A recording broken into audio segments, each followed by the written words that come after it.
That ends topical questions. The next item of business is a debate on motion number 4045 in the name of John Swinney on actions to deliver a sustainable economic growth. Members who wish to take part in the debate should press the request to speak button now. And can I say to members that we have a bit of time in hand, and I would like to very much encourage interventions if that was possible. I call on John Swinney to speak to move the motion. Mr Swinney, you've about 14 minutes. Presiding Officer, I welcome this opportunity to update Parliament on the events in the Scottish economy and to lead this debate on the action that we are taking to accelerate the recovery, to protect jobs and to boost long-term sustainable economic growth in Scotland. I am pleased that the Deputy First Minister will close the debate today in her new post as Cabinet Secretary for Infrastructure, Investment and Cities, and I welcome the strong contribution that I know she will make to achieving economic recovery.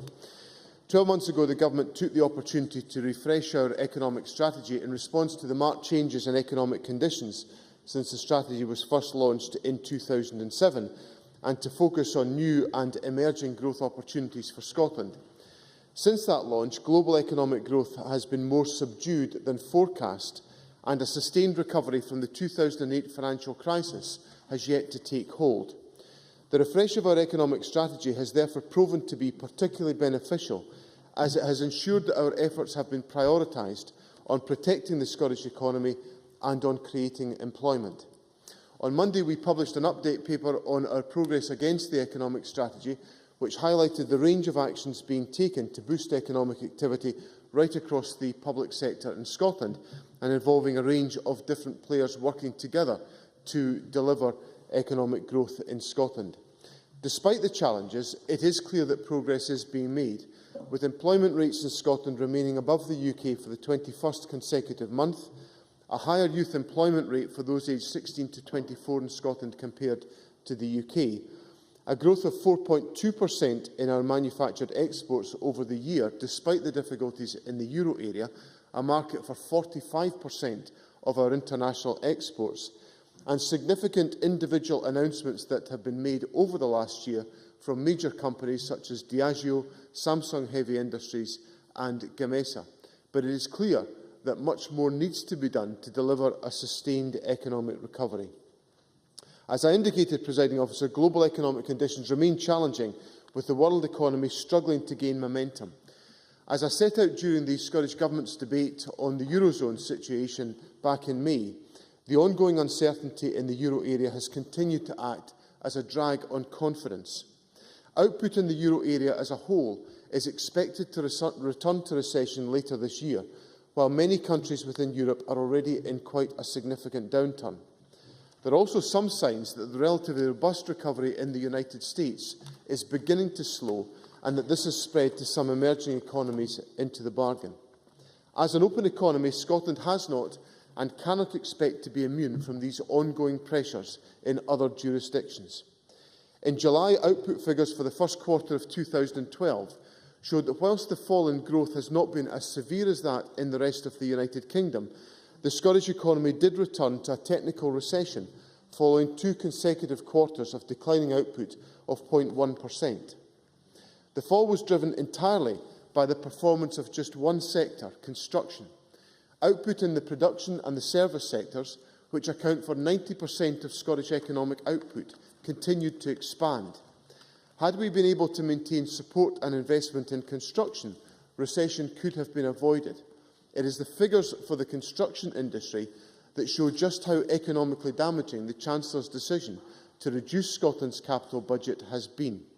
If we look back at the economic circumstances of 2008, 9 and 10, where the Government was able to expand its capital investment programme, we were able to see a discernible and positive benefit of that on the performance of the Scottish economy, and clearly the reductions in capital budgets at this stage are having an effect, because Scotland's performance in the economy, while disappointing, does demonstrate a degree of resilience when compared to the rest of the United Kingdom, where output declined by a much larger 0.7% over the same 2 quarters, with a further 0.5% fall in the second quarter of this year.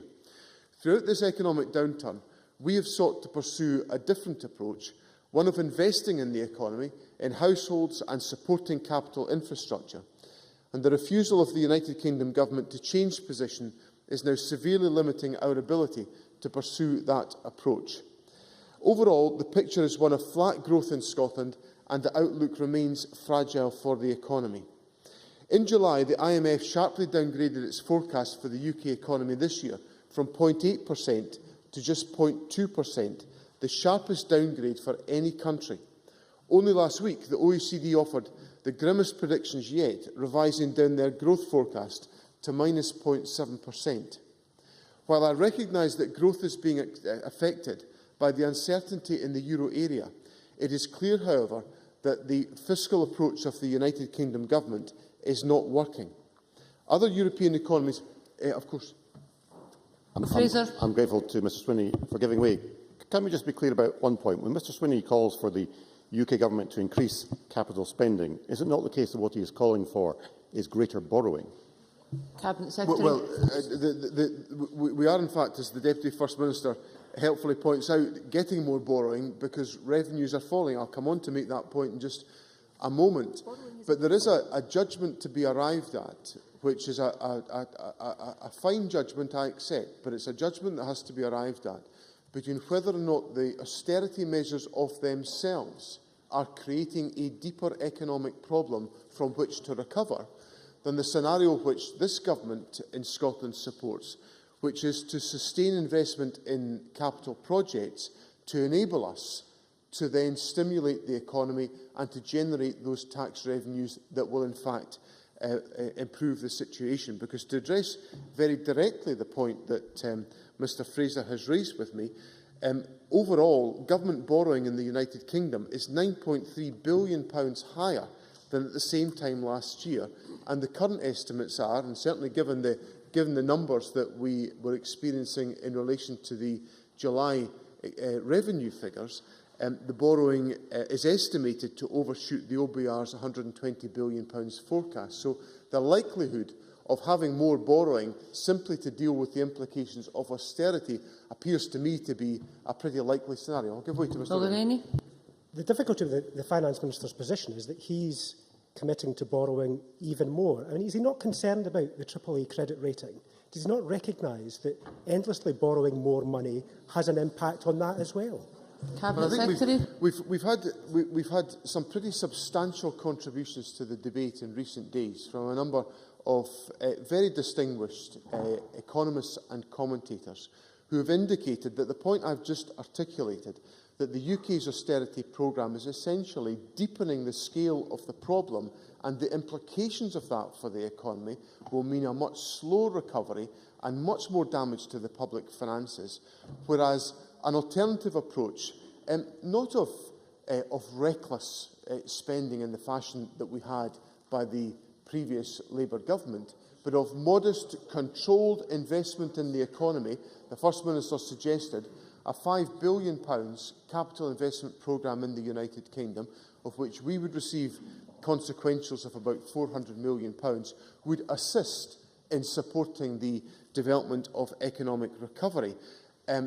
Would be an appropriate approach to take, and that's certainly been validated and boosted by the contribution of a number of economic commentators that have made their contribution to it. Of course. I mean, the Finance Minister will have read the IMF report from earlier on this year that did not recommend borrowing more. It actually talked about shifting spending, not actually borrowing more. Is he not considered that? Secretary. I have considered it, but I've also considered the fact that the IMF has downgraded its forecast from the UK economy from 0.8% to 0.2%. And let me just leave Mr Rennie with this particular point. When the Chancellor first set out his fiscal consolidation plans in June 2010, the growth estimate was 2.8% for 2012. The current OECD estimate is minus 0.7%, or the IMF estimate is 0.2%.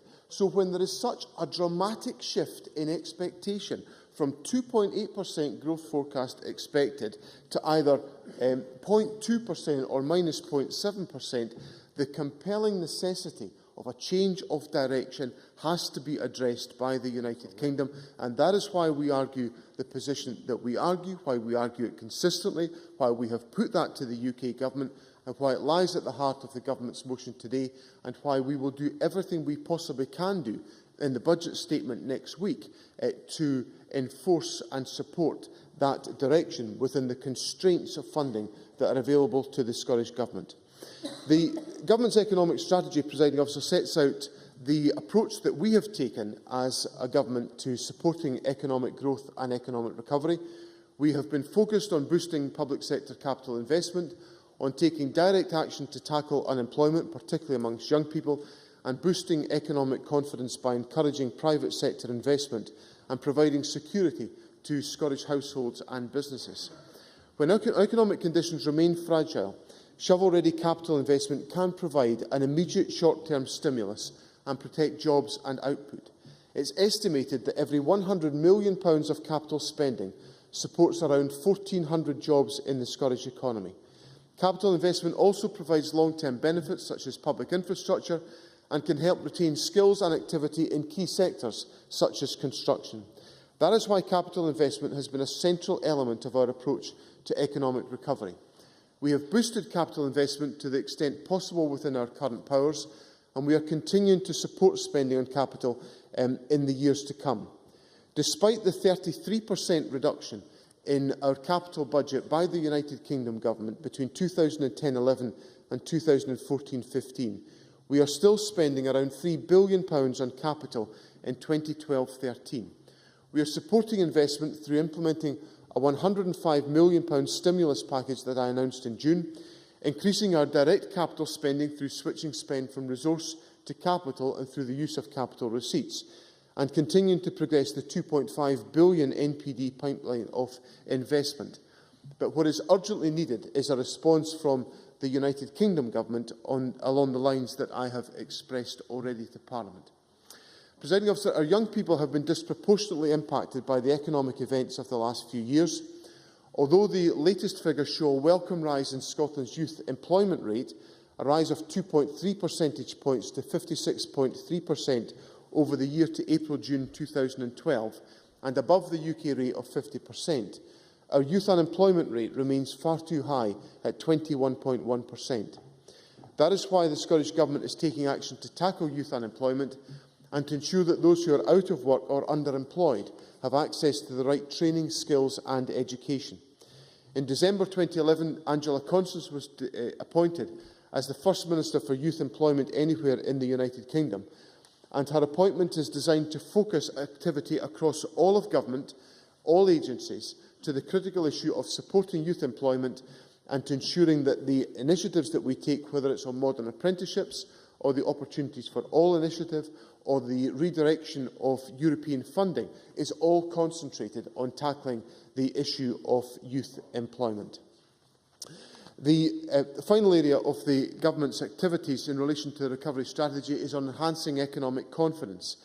The Government has taken a number of steps to create a supportive business environment which encourages private sector investment and growth. This includes retaining the Small Business Bonus Scheme, which is providing support to over 85,000 business properties in Scotland. We are supporting the work of our enterprise agencies to attract new investment in Scotland, and the most recent Ernst & Young UK Attractiveness Survey, published in June, showed encouraging evidence that Scotland maintained its position as the leading location in the United Kingdom for foreign direct investment in terms of jobs created. We are committed to supporting the activity of our agencies and encouraging this process, particularly through the work of Scottish Development International, Scottish Enterprise and Highlands and Islands Enterprise. Access to affordable finance is vital to ensuring that viable businesses are able to grow and support employment and to facilitate greater levels of investment. The latest Government Access to Finance survey, published in June, highlights that this remains a key issue for many SMEs. Although our powers are limited within this area, we are in regular dialogue with the banking sector to encourage the expansion of banking opportunities for the business sector within Scotland, and we also bring forward the steps that are included in the Government's programme through initiatives such as the Scottish Investment Bank.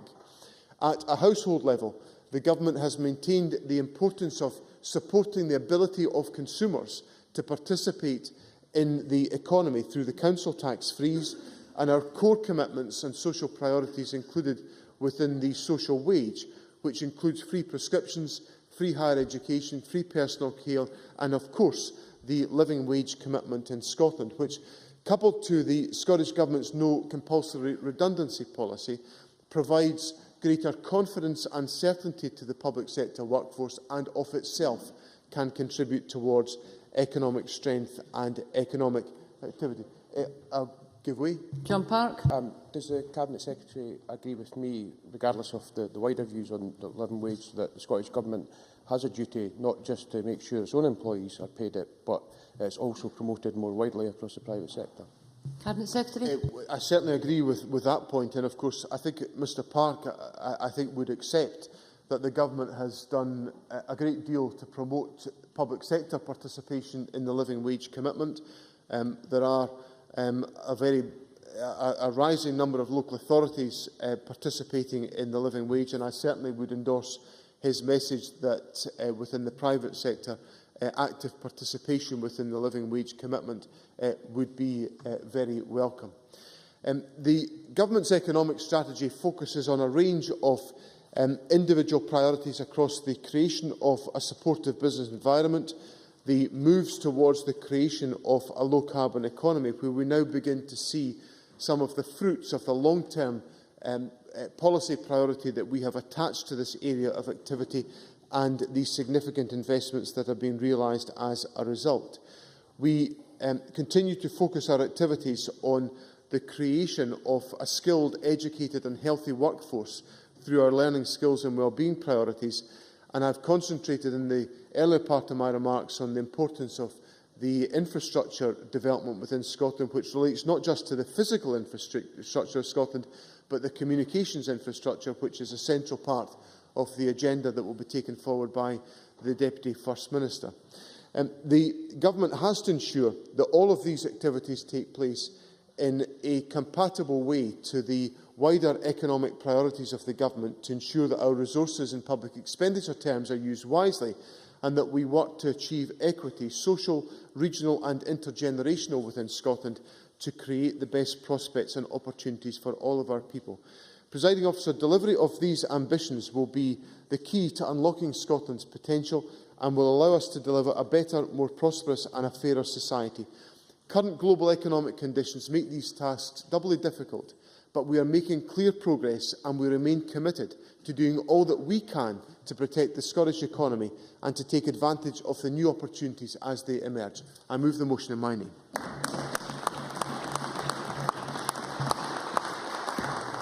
I now call on Ken McIntosh to speak to move amendment number 4045.1, and as before, interventions will be rewarded with more time. Mr McIntosh. Thank you, Presiding Officer. And if I appear in any way tired or distracted this afternoon, Presiding Officer, I hope you will understand I come from a family that's tennis mad, and I don't normally find myself on the edge of my seat writing government speeches for government economic debates. But last night's match was not one simply to have on in the background, and I have to say it was worth every minute of staying up to 2 o'clock. I'd like to pass on my congratulations to Andy Murray, to Judy and to the whole Murray team, in fact.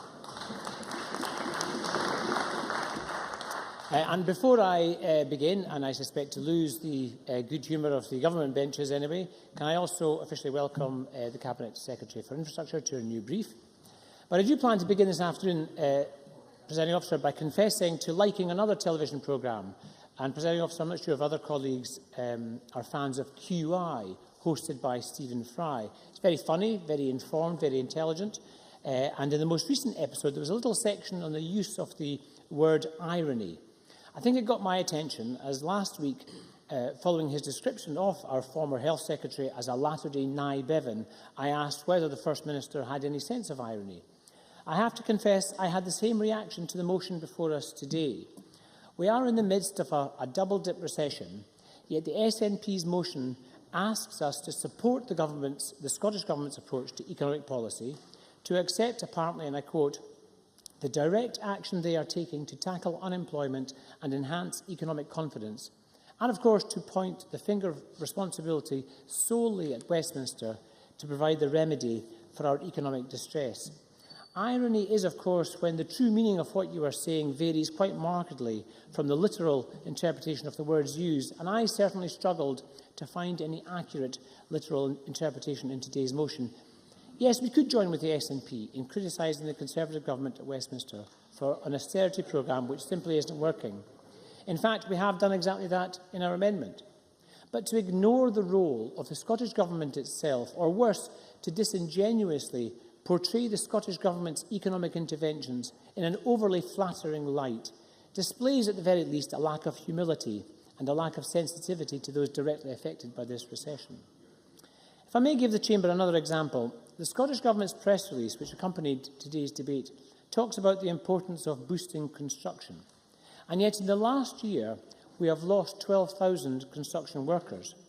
Now, Labour is certainly not alone in pointing to the fact that at least some of those job losses have come about directly because of Scottish Government cuts to its own housing budget, a budget entirely devolved and entirely at the disposal of SNP's Economic Team of Ministers.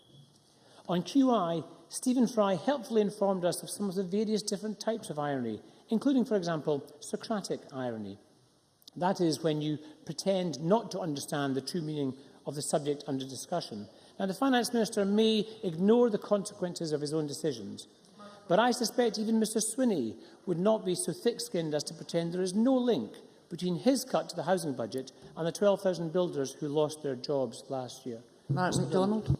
I don't wish to interrupt Mr Macintosh's television review, but nonetheless, would he not accept that delivering record numbers of social housing, as this government is doing, somewhat flies in the face of his rhetoric, given the paltry numbers that were being delivered by the government of which he was a supporter? Ken Macintosh. That's a very strange and rather inaccurate, I was going to say ironic, interpretation of the figures on social housing. And if Mr MacDonald is contributing directly to the debate, I'd like him to actually just enlighten the Chamber on what the SNP's manifesto commitment was. Was it just socially affordable housing? Because I'm still unclear as to whether or not you're going to make your target, or whether it's to rented housing. So I'd like him to clarify later on. Presiding Officer, QI did not list it, but I wonder if there's such a thing as political irony, where the words spoken do not match up to their true meaning. For example, the contrast between a budget which claims to focus on jobs and growth, but which actually leads to higher unemployment and deeper recession. Or a party which reportedly objects to regional pay, yet stands in a manifesto effectively committing to the abolition of all national pay structures. Or perhaps I can just ask the Finance Secretary why, if growth in the construction industry is so important, as we agree it is, why is it not listed as one of the 7 key industrial sectors identified in the government's economic strategy and pursued by Scottish enterprise? Presiding Officer, if I may give a more immediate example, despite the bombast from the First Minister and many others, we were genuinely quite taken aback by the contrast between that rhetoric and the thinness of the SNP's legislative programme, the lack of vision for Scotland it illuminated. This appears to be a government with no real sense of purpose or direction, other than, of course, towards the referendum. It is certainly not a programme which convinces many it is designed to address the main difficulties facing families across Scotland, joblessness or the cost of living, nor the economic problems facing our businesses and services. On the other hand, the promotion of the referendum, the promotion of responsibility for constitutional affairs to the SNP's supposedly #1 minister, has meant the consequent demotion of responsibility for infrastructure, capital investment and the wider economic portfolio. As a decision, that is the political equivalent of rubbing salt in the wound. Presiding Officer, I'm not sure if it's ironic, but it's certainly galling, it is certainly insensitive, and it certainly reflects to me a very skewed sense of our country's priorities. Brian, I will give you. Ms Crawford. If I can encourage Ken Macintosh just to be a wee bit more positive. And in these circumstances, do you support this government's call for shovel-ready projects, as we've asked the Chancellor to deliver? Do you support that call? And actually, do you support the direction of Ed Balls, who seems to suggest that's exactly what we should be doing? Yes, I do, and I'll come on. It's a very good intervention. Timely, I'm just turning to that particular point. Brian Ashcroft wrote a very good article on a blog this week in which he discussed the accuracy of the Scottish Government's claims that their interventions had made the difference in securing a shorter and shallower recession here in Scotland. And I want to say that I do believe in capital investment boosting the economy. I've got no reason to criticise the SNP from that point of view. It is, in fact, Labour's national policy. I want to believe, I genuinely want to believe, that the interventions of the Scottish Government and the Scottish Parliament can and do make a difference. Labour supports that sort of approach. For example, President Obama has taken in America, building roads and bridges and growing the US economy back to above pre-recession levels. So I'm certainly knocking it from that point of view. But I do knock... Cabinet Secretary. I don't want to go into the field of irony, but I do want to go into the field of contradiction in Mr Macintosh's argument, because on the one hand, Mr Macintosh says that this government must be responsible for difficult economic conditions, but I think is about to marshal an argument which says we cannot also have delivered a shorter and shallower recession. Now, surely even Mr Macintosh, whilst convoluting himself around irony, must see the contradiction of that argument. Ken Macintosh. It's quite reverse. It's exactly the opposite of that argument. I am saying that it's the SNP's claim, the SNP claim to have presided over a shorter and shallower recession because of the interventions you make, and yet constantly refuse to accept that they have responsibility for making a difference to the economy because they don't have the powers. The Scottish Government's argument is that when there's good news, when things are going well, when unemployment in Scotland is marginally or even temporarily better than the rest of the UK, it's all the Scottish Government's doing. It's their big. But when things go bad again, when the economy is worse than the rest of the UK, unemployment is worse, suddenly it's all because we don't have the powers. It's big bad Westminster and they haven't given us enough money. Now that is not just ironic, it is entirely contradictory. Cabinet Secretary. I think if Mr Macintosh was to fully and accurately describe the position of the government, our proposition is that we will do everything we can within the devolved powers that we have, and as a consequence we have delivered a shorter and shallower recession for Scotland than has been the case elsewhere. But we could do a great deal more for Scotland in economic performance if we had a fuller range of economic powers at our disposal. Ken Macintosh. I'd like to make a slightly better contrast, if I may, and that's by comparing the SNP's economic interventions with what's happening in Wales. Because the Welsh construction industry has not taken the pasting suffered here in Scotland, and one of the reasons has been a very deliberate government-led procurement policy. The Welsh have put greater emphasis on local employment and ensured that their SMEs, their small and medium enterprises, win contracts. And they have done so legally. The Welsh Government has demonstrated that European legislation is neither a barrier nor an excuse for inaction, and we should be doing likewise. And of course, the other major initiative, which has made a substantial difference in Wales, is a wage subsidy programme, a specific programme to tackle unemployment akin to Scottish Labour's Futures Jobs Fund. I believe it is scandalous that the SNP do not have such a programme here in Scotland. Yes, there is the Community Jobs Scotland scheme, but it's simply not on a big enough scale. CGS has made a tremendous difference to the lives of 1,800 Scots, but the government should have loftier ambitions, particularly when you think about the damage this recession is doing to our young people. The SNP like to talk about vision, but many of their policies prove to be more of an illusion. In fact, worse, an excuse for inaction. The Welsh Government has done more with fewer powers and less money. There is so much more that I expect of government than simply an obsession with opinion polls, an administration with a limited ambition of trying to prove it's not incompetent, or driven by the desire not to make any mistakes before the referendum and hope that the Tories will muck things up at Westminster. Even if the referendum offered any realistic hope, Scotland simply cannot wait that long. Last week, Presiding Officer, we had what I thought was a genuinely consensual debate on economic well-being and around Oxfam's Humankind Index, but I do not detect that broad expression of political support and political agreement translating into Scottish Government action or exerting much influence over SNP economic policy. If we simply look at how we as a country respond to the banking crisis, what we need is a government which leads the way, which recognises that we need to do more to move to a more ethical approach to finance, which puts into economic practice the social values it purports to hold as a progressive government. Jean Archer. I wonder if Mr Macintosh would agree that one of the elements of business growth is confidence. In fact, the main one, declared endlessly in reports of any of the business organisations as to what allows a good business to develop and grow is confidence. And the only area, including Wales, that is showing business confidence is Scotland. Because nothing can happen without that. Nothing. The bank won't invest in you unless you show confidence as a small business. And Scotland is a nation of small businesses. It's the key element, Mr Macintosh. Will you agree with that? Okay, Macintosh.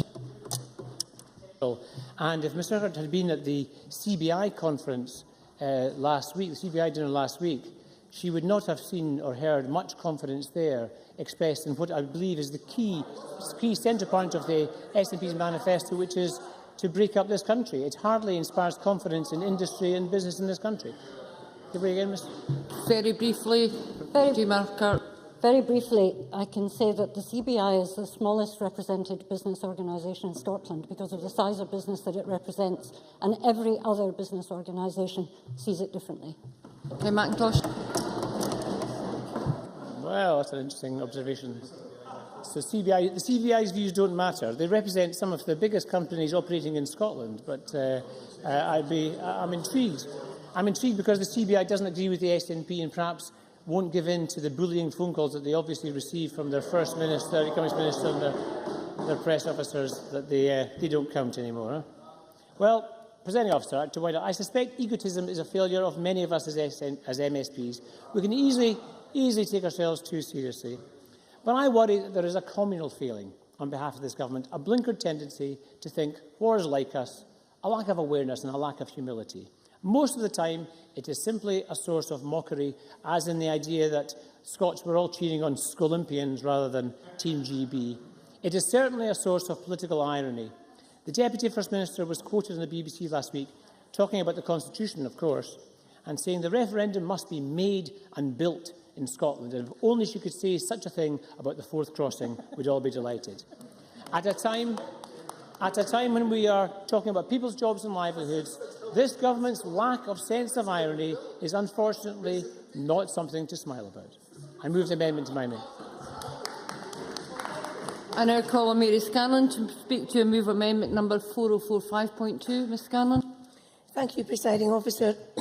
Can I also associate the Scottish Conservatives with congratulations for Andy Murray, not only on his wonderful success this morning, but also on his Olympic gold medal. And can I also welcome Nicola Sturgeon to her new role. I've always enjoyed working with Nicola very constructively in the past, and I trust it will be the same in future. And I also had a congratulation for Joe Fitzpatrick, bringing a full row of the Cabinet and a large turnout on his first day as Chief Whip. Well done him. It will come as no surprise to the Finance Secretary that we do not support the motion in his name, which once again, as Ken Macintosh has said, predictably focuses on the Westminster Government, with very scant information about the Scottish Government's own performance with the levers of power that it does have. Unlike the energy debate scheduled for Thursday this week, where the Minister has set out to build consensus on such an important issue for Scotland. So given that the Finance Secretary is not lumbered with the debt of the Westminster Government, he could, as Bruce Crawford has just mentioned, take a more constructive and positive approach to our economy. He might have taken the opportunity to respond to Tom Hunter's call earlier this year, and I quote, "It needs maturity and decency to put party politics." I don't want to interrupt Tom Hunter's comments, so I'll have to go back to the beginning, then I'll let you in, Chick. Tom Hunter's call, "It needs maturity and decency to put party politics aside to deliver for Scotland," and we would have respected and supported the government had this been the case. In fact, I'm sure that people across Scotland would respect this approach also. Sorry. I just wondered, before we get... thank you for allowing the intervention. Before we get further into the Tory amendment, which says that the Westminster Government is doing so well and is backed by bodies like the IMF, OECD, Bank of England, etc. Mrs Scanlon will be aware that the IMF have said, as they did in the end of May, that there has to be a greater infrastructure spending, as these are more credible than increases in current spending or tax. The OECD, as the Cabinet Secretary has just said, Mr Brodie, is this an intervention or a speech? Could you just get to the point? I'm asking how credible we believe this amendment is, because the evidence clearly there is not there to support the amendment that's put forward. Well, I have to say that our amendment was far more credible than your own intervention. And can I also say to Mr Brodie that we had so much good news from Westminster that I actually had to reduce my amendment in half. And then when I saw Willie Rennie's and Ken McIntosh, I very much regretted that. But there could have been more for you, Chick. I'll make sure I don't reduce the size of the amendment next time to ensure you get the full good news. There is much in the Government's document supporting recovery and delivering sustainable growth that we can agree with. And I particularly acknowledge the £4.5 million to provide occupational health support for employees in small and medium-sized business, as too often people become long-term unemployed due to not getting the appropriate health care at the right time, and also a chance to gradually get back into employment. I think that's a very positive move.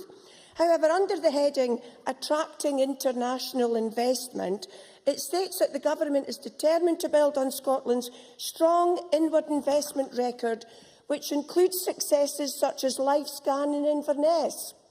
Well, when John Swinney chose not to mention was that it was a Tory government and a Tory Secretary of State that got LifeScan to Inverness in 1997. Now, I don't mind having to go back 15 years for some success for the SNP, but it would be good if they gave credit to the government that achieved this excellent business. The motion then... Yep. Cabinet Secretary. I'm grateful to Ms Scanlon, and of course I would pay tribute to any administration that had secured inward investment in Scotland. The point that was being made in the update document is the fact that we have secured LifeScan's R&D facilities, which were just announced in the summer during the First Minister's visit to California, which is a massive boost to the life science opportunities in Inverness, coupled to, of course, the expansion of the Beechwood campus, for which, as Ms Scanlon might wish to give some credit, I know she's always very generous, that we've deployed those resources in the summer announcement that I made. Mary Scanlon. I very much welcome Willie Rowe and his team, and that is a phenomenal facility and a great success in Inverness. However, you do say that the Government's strong inward investment record includes. So I think it might be quite a good idea to be honest when you're stating these. And in the Government documents, you could also be honest and transparent and thank the Tory Government for the inward investment they brought. But the motion starts with the Government's approach to supporting output and employment through a focus on boosting capital investment. Well, on supporting output, the Bank of Scotland Purchasing Managers Index stated yesterday that growth in Scotland's private sector has now fallen well below the UK average, and it's now at its weakest rate for 20 months. The recorded UK figures for growth is 52.6, up from 49 the previous month, compared to the Scottish index, down from 51 in July to 50.3. And according to the index, job creation across the private sector in Scotland slowed to only a marginal pace in Scotland. And as Kenneth McIntosh mentioned about the construction industry, on boosting capital investment, the construction industry across Scotland are already in waiting for the Government to boost capital investment. And I thought Jean Urquhart made a very good point on confidence. And as a businesswoman, I would expect and respect Jean's understanding of that. But the next line in the motion states, enhancing economic confidence. Well, perhaps the Finance Secretary should talk to the biggest employers in the Highlands, the tourism industry, because the latest Federation of Small Business survey given to MSPs last week states that 28% of respondents to their survey were optimistic looking ahead, compared to 60% optimism at this time last year. Most of them raised concerns about Visit Scotland and claimed that tourism does not stop in Edinburgh. This is all within the power of the Scottish Government. And also in the power... I'm afraid the member has to close now. Close? No, well, it come to a conclusion because it was a 7-minute speech and we're now at 7:30. Offered lots of time for well, Okay. Well, just to say, the Public Audit Committee, the Audit Scotland report has been very scathing about the government's support to ICT projects, and I'll just have to throw away most of my speech now. And sorry about that. I did think I would have more because I had taken interventions. So although there's much we can support in the Labour amendment, there are aspects of it which I'm sure they'll understand we could not support. I move the amendment in my name. Thank you very much. Can I just point out that the opening bench, you should have had 6 minutes each. I now call on Willie Rennie, who I understand the presiding officer has indicated 7 minutes. Okay, thank you, Deputy Presiding Officer. Before I forget, I move the amendment in my name. It was reported this morning that John Swinney was, and I quote, actively exploring what government could do to create jobs and grow the construction sector. That's just what I wanted to hear. So if he's in the mood for actively exploring, can I make a suggestion? And he knows what I'm going to say. It's about Scottish Water. He knows the scheme. I'm sure he's read the manifesto and refreshes it on a regular basis. He and the First Minister have previously hinted to the media that he will reform Scottish Water, but only after independence. But why do we have to wait? He says the situation is urgent now. That's what he devoted most of his speech to. So why not act now? Why not take the opportunity? Certainly. Jamie Hepburn. Just on that point, I wonder if Willie Rennie can inform us if he's managed to secure a commitment from his friends at Westminster that any revenues that would be accrued would stay in Scotland. No such commitment has been forthcoming thus far. If you actually check the record, you'll find that the proposals were received with a great amount of warmth from Westminster. Danny Alexander is on the record of this, and we are confident, and if the Finance Secretary wants some assistance with the liaison with Westminster, I'm sure that we can assist with that, because it would be £1.5 billion windfall that we understand would be forthcoming. And we wouldn't say this if we weren't confident. We do believe that it can be done if the Finance Secretary took the opportunity, because we're talking about business loans, we're talking about energy efficiency schemes, we're talking about super-fast broadband, which is included in his strategy document, science and technology, likewise included, as well as the early intervention programme. I'm sure the government could support all these measures. So why not take the opportunity? I mean, the First Minister has said that if Scottish Water was placed on the same basis as Network Rail, it could easily borrow on the markets. And we could avoid investing £140 million in Scottish Water, which we're doing this year. So I don't know if the Finance Secretary wants to take the opportunity now to tell me if he's changed his mind on Scottish Water. Will he will start discussions with Westminster about releasing this money from Scottish Water? Because I'll allow him to intervene if he wants to take the opportunity. Because if he's serious about boosting the economy, this is something that he can do. It's within his gift. He can take the opportunity. Does the Finance Secretary want to intervene at all? Does he want to come in? No, nothing new. That's the problem, because the power is in the Finance Secretary's hands on this. He could take this further forward, because it is about sustainable finances. It is about trying to live within our means. And if you look what's happening in the world, we've got UK, Europe, the West are experiencing a massive body blow, a huge shock.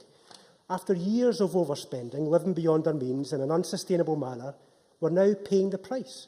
We're now having to readjust. And that's certainly. Margot MacDonald. I thank the member for giving way. When he says we, does he mean the royal we, or does he mean the people who have been operating the economic levers in London, or is he referring to the people in this House? Willie Rennie. I'm actually talking much more broader than that. I'm actually talking about the whole of society, the whole of the West. We've actually been living way beyond our means. You could limit it to governments. Of course you could. You could say that governments have lived beyond our means. But if you looked at the levels of consumer debt back in the 2000s and the 1990s, it was way out of control. And very little was done to bring that back under control. And that's why we are struggling now. We're having to readjust. We're having to try and live within our means. That's the massive challenge that we face, certainly. Derek Mackay. Can the member advise the Chamber on what financial year the Scottish Government overspent its budget? Willie Rennie. I think the Minister will know it's actually illegal to go over its budget, so it's not that. But we actually, as a society, as a whole, this is a broader point, As a society as a whole, we're living beyond our means. Governments have lived beyond their means. If you look across Europe, the United States, we are actually way beyond what we could afford. And that's why I was disappointed with the Finance Secretary's response earlier, because he did highlight that borrowing has gone up at a UK level, but his solution was to borrow even more. And that's the problem. If we borrow more, the credit rating could be under threat. That drives up the cost of borrowing, and that threatens how we sustain ourselves. But we're also, at the same time as that big bloody blow, we're also facing a massive economic shift of wealth from the West to China, India, Brazil and Russia. So two body blows at the same time, that draining away of economic might and wealth through to these other countries, at the same time as having to readjust to live within our means. I'm taking too many. I mean, the other point that we're under threat on is living within our means in terms of the environment.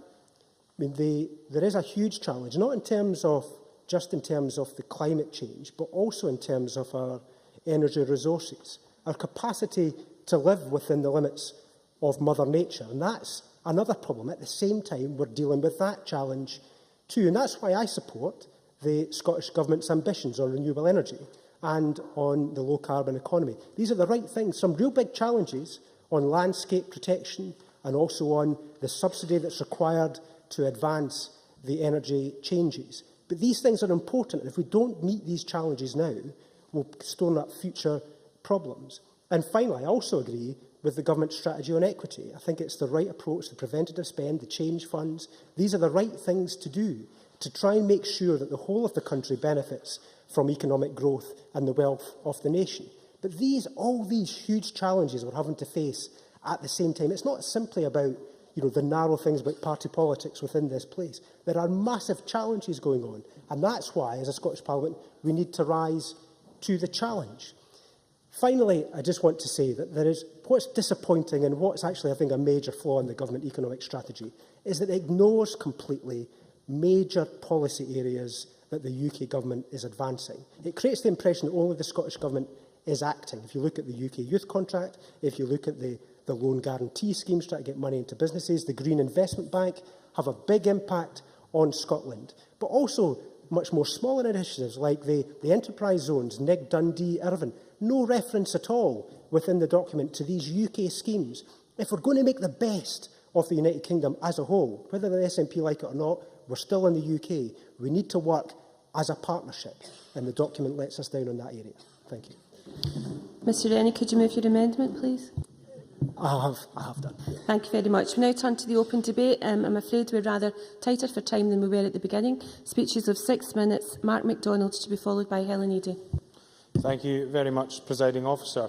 I was interested during the exchange between my colleague Jean Urquhart and Ken McIntosh around the notion of the CBI and its role in shaping the debate that we're having. I was fortunate, if that's the right adjective, to be able to attend the CBI dinner last week and listen to the lecture given to us by Mr Osborne. I also listened to the Director General of the CBI, John Cridland, who gave his views on independence and where it would put us. I think it would have been better perhaps if he'd done a little bit more research into how the Scottish Parliament operates, because one of the areas where he said knew no national boundaries was climate change, despite the fact that this Parliament itself has passed world-leading climate change legislation.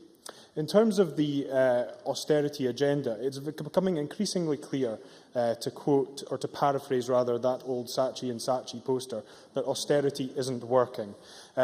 Numerous economists, no thank you Mr McIntosh, numerous economists have been quoted in the recent past.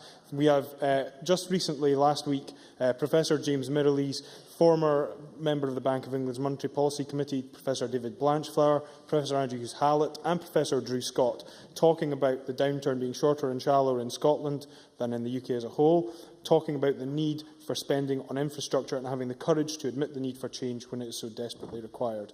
Professor Joseph Stiglitz talking about no large economy has ever recovered from a downturn as a result of austerity. It is a certain recipe for exacerbating the recession and inflicting unnecessary pain on the economy. The Nobel Prize-winning economist Paul Krugman from Princeton University. This is a time for the UK government to be borrowing and spending.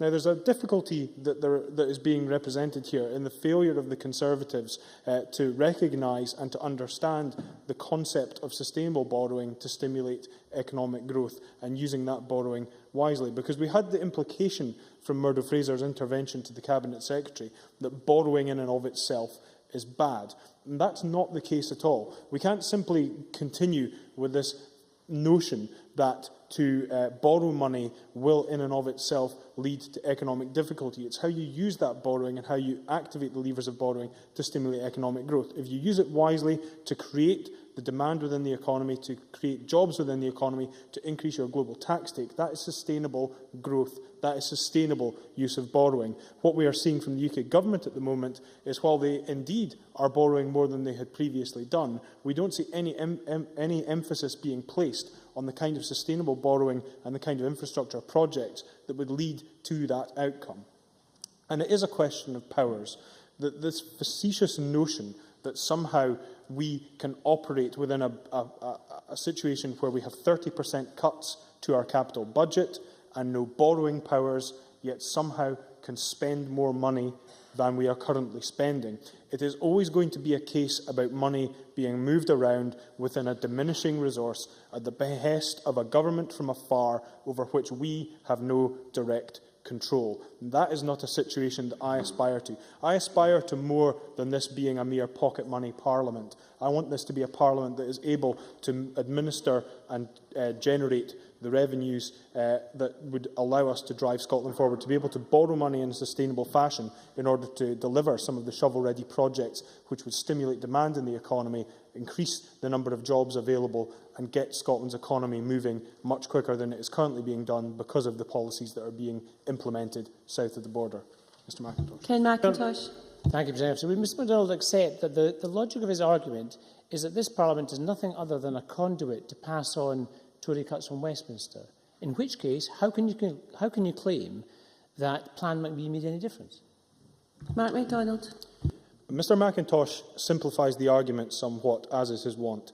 The simple point is that we are given a fixed resource to work with. Yes, there is opportunity within that resource for us to move money around, change our priorities. That is why, for example, college budgets have been protected more than they have been south of the border. For example, if you look at the comparative reductions that there have been. If Mr McIntosh seriously wants us to be in a position to not be simply passing on cuts, because within a fixed budget we are going to have to make cuts. That's a simple fact of life. But if Mr McIntosh is serious about not wanting this to be simply passing on cuts, then he has to come up here and give us a credible explanation for how that could be delivered within the powers and within the fixed budget that we currently operate within. He has talked repeatedly, and he did so last week, about wanting to spend more money in the housing budget. Well, fine. But at the same time, he has to tell us where he would make a consequential reduction in the government's budget in order to finance that. Now, one of the reasons why we can afford... Well, let me expand the point. Mr McDonald's in his last minute. More's the pity. But the point around the housing budget is that you can lever in money from elsewhere. For example, the work that is being done to develop pension fund investment into housing, which does not rely on direct funding from government, but still allows you to sustain investment in housing.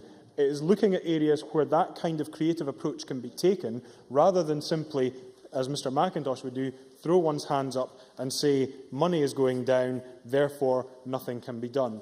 Scotland is an attractive place for inward investment, presiding officer, as demonstrated by the Ernst & Young survey. Lloyd's TSB at the Finance Committee stated that they did not see the referendum as a detriment rather than as a positive for businesses looking to invest in Scotland.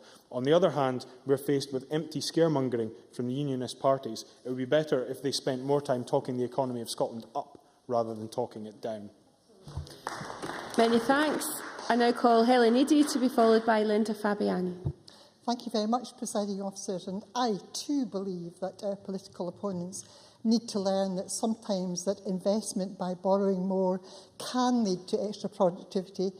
It's very simple economics, in my opinion. If you have higher earnings and you have a greater output with greater efficiency, that can lead to maximising exports, improvements of both visible and invisible trade earnings, more taxation to the Chancellor, More jobs, less welfare benefits, less expenditure on those people who then become ill through loss of dignity and greater worry because of their loss of earnings and income. So for me, Willie Rennie, it's very simple. You should be persuading your colleagues in the coalition government that they should be looking at borrowing more money to have the kind of investment that we need to be having. We know, not just now, we know, for example, that it's certain that this government under George Osborne is just simply wrong. Everywhere he goes, he's been told he's been wrong. He's told he's been wrong at the Paralympics. He's told he's been wrong when he was being booed at. And it really is something that he is delivering the most dreadful onslaught to the people of this country. He's supposed to be their chief strategist, really. In Scotland, I am pleased to read... Yes, OK. Jamie Hepburn. I agree entirely with the member in terms of the onslaught being wreaked against the people by the Tory Chancellor of the Exchequer. I just wonder then if the member could explain why it is that her party is involved in a Better Together campaign with that party to allow them to continue to wreak that havoc on the Scottish people. Helen Eadie. Well, I really think that that question then leads to the other question that he needs to answer, but he's one of the backbenchers that, as Jim Sillars and Margaret MacDonald has pointed out, has sat so dumb over a very long time now in the backbenches that he really needs to be speaking out as to his own government's position on the euro. We had the Cabinet Secretary say, or John Swinney say to us just a few minutes ago that there is big problems with confidence in this country about the euro.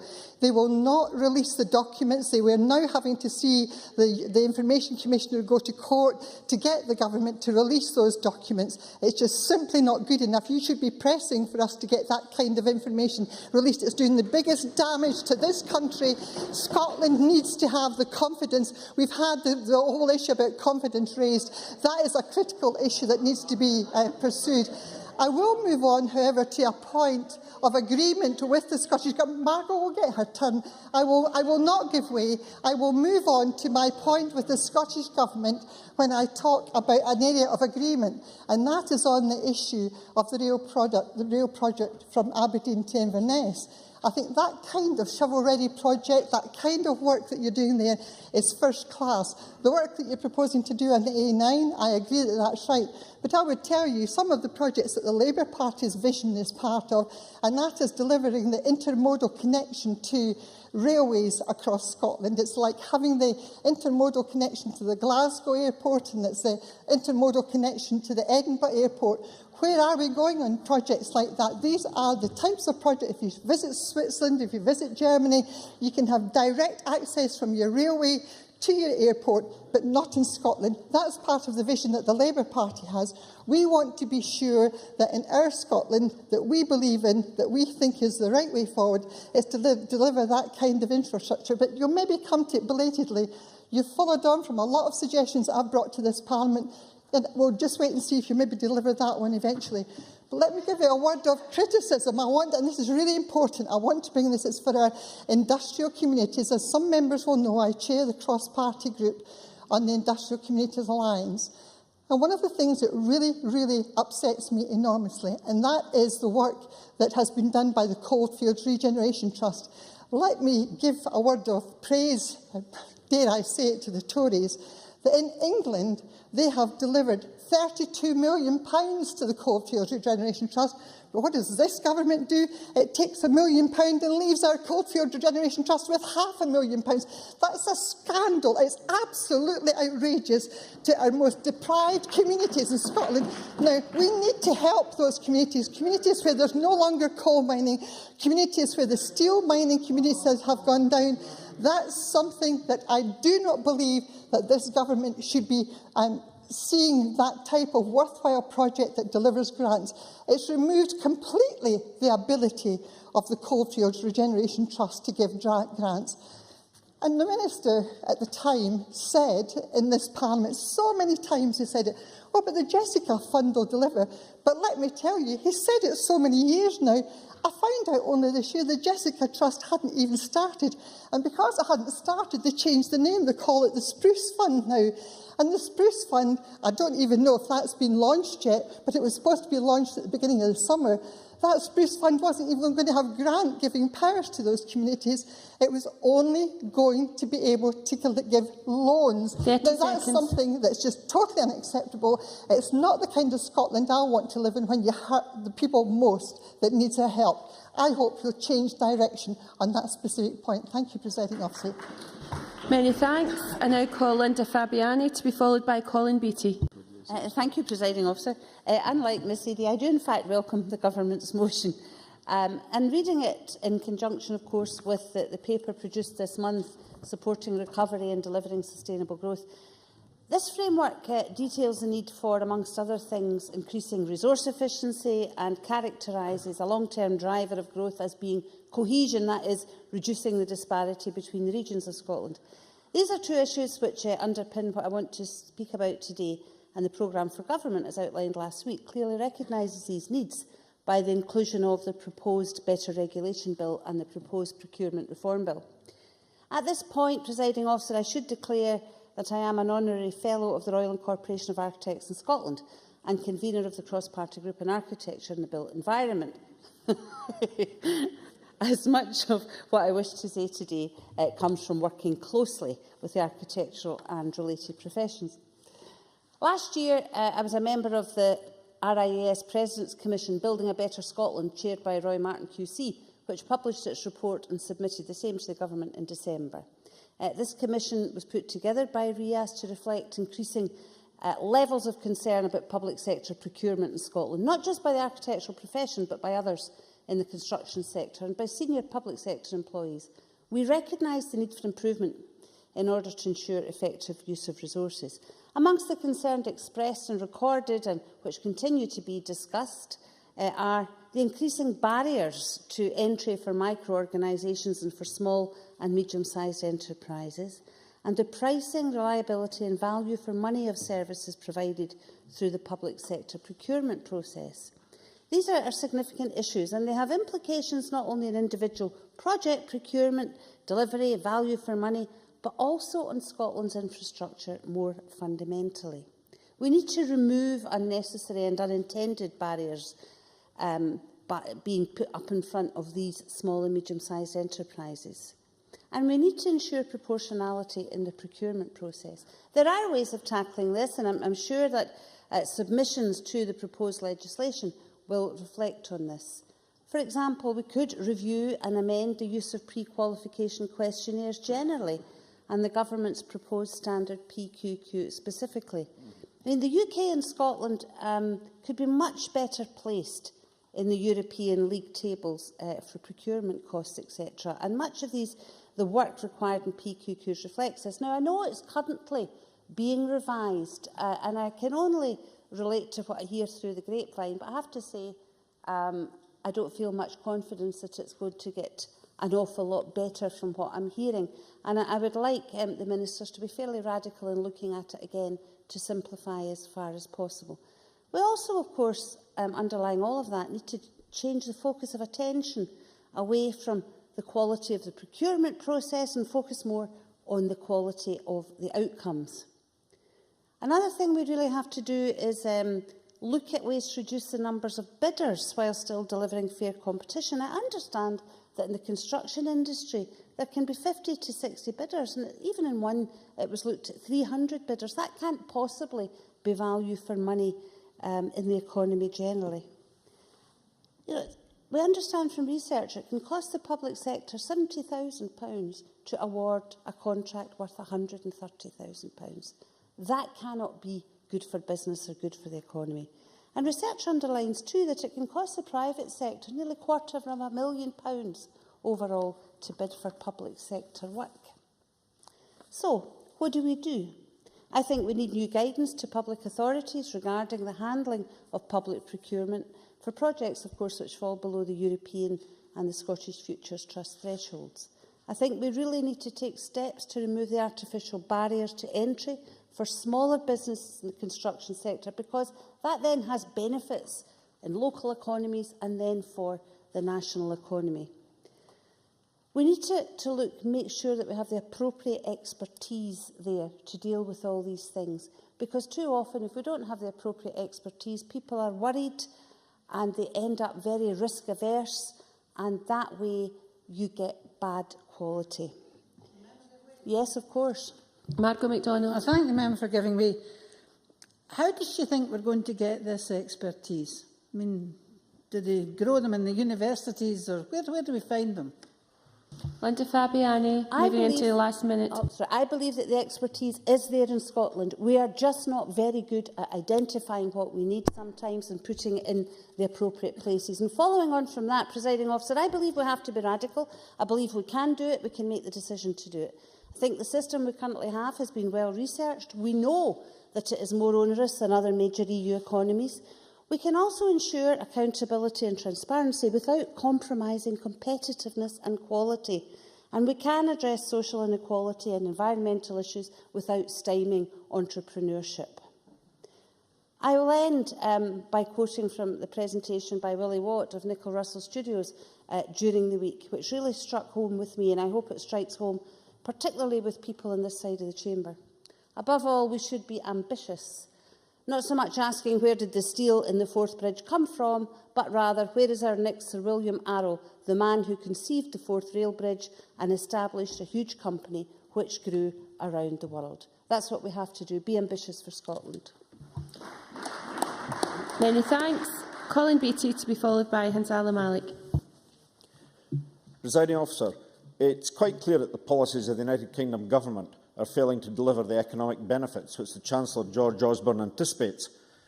Frankly, I'm appalled at the lack of basic economic literacy, which underpins the extraordinary assumption that while cutting budgets year after year, somehow the private sector is magically going to become an engine, which alone will pull our economy out of the recession and back into growth. The failure of the UK Government to competently manage the economy is in stark contrast to the efforts of the Scottish Government, which, despite its limited powers, of course. Willie Rennie. I think that the International Monetary Fund is economically illiterate, because they don't recommend that we should borrow more, as he says. Colin Beattie. Interestingly, the IMF has suggested that the Government should focus on temporary tax cuts and greater infrastructure spending, which is exactly what the Scottish Government has been attempting to do. The Government's done all it can do to boost growth within the means of a budget which has been fairly savagely cut by Westminster. And in this it's been remarkably successful. But make no error, the austerity agenda in London is harming Scotland. The Scottish budget will fall by 11% between 2011-12 and 2014-15, and that's a very significant amount, and will certainly impact on the ability of the Scottish Government to respond to the needs of the economy and of the people of this country. Clearly, no one will be able to escape Westminster's cuts, or at least not until 2014. Why did the Prime Minister ask for a list of shovel-ready projects in February, since when nothing further has been heard? These projects are worth £300 million, and each £100 million would support 1,400 jobs across the Scottish economy. This in itself is hardly a radical Plan B, but it would be a start. And if we look further at the UK Government's austerity budget, in June 2010, when it started, the Office for Budget Responsibility predicted growth of around 2.8% as a result, and that's since been reduced to 0.8%. OECD have also downgraded growth, predicting that output would fall 0.7% in 2012 compared to its previous forecast in May that the economy would expand by 0.5%. In fact, in August, ONS reported that UK GDP fell by 0.7% between April and June this year, and in July the IMF downgraded 2012 growth to 0.2%. ONS figures show that in July the UK had to borrow £600 million additional to budget due to lower tax receipts, and that's hardly a resounding affirmation of success.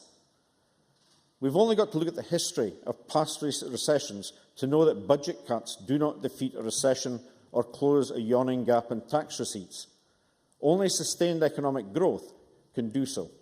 and typically that economic growth is kick-started by bringing forward capital projects, which are in any case scheduled for the future, in order to boost growth across the economy.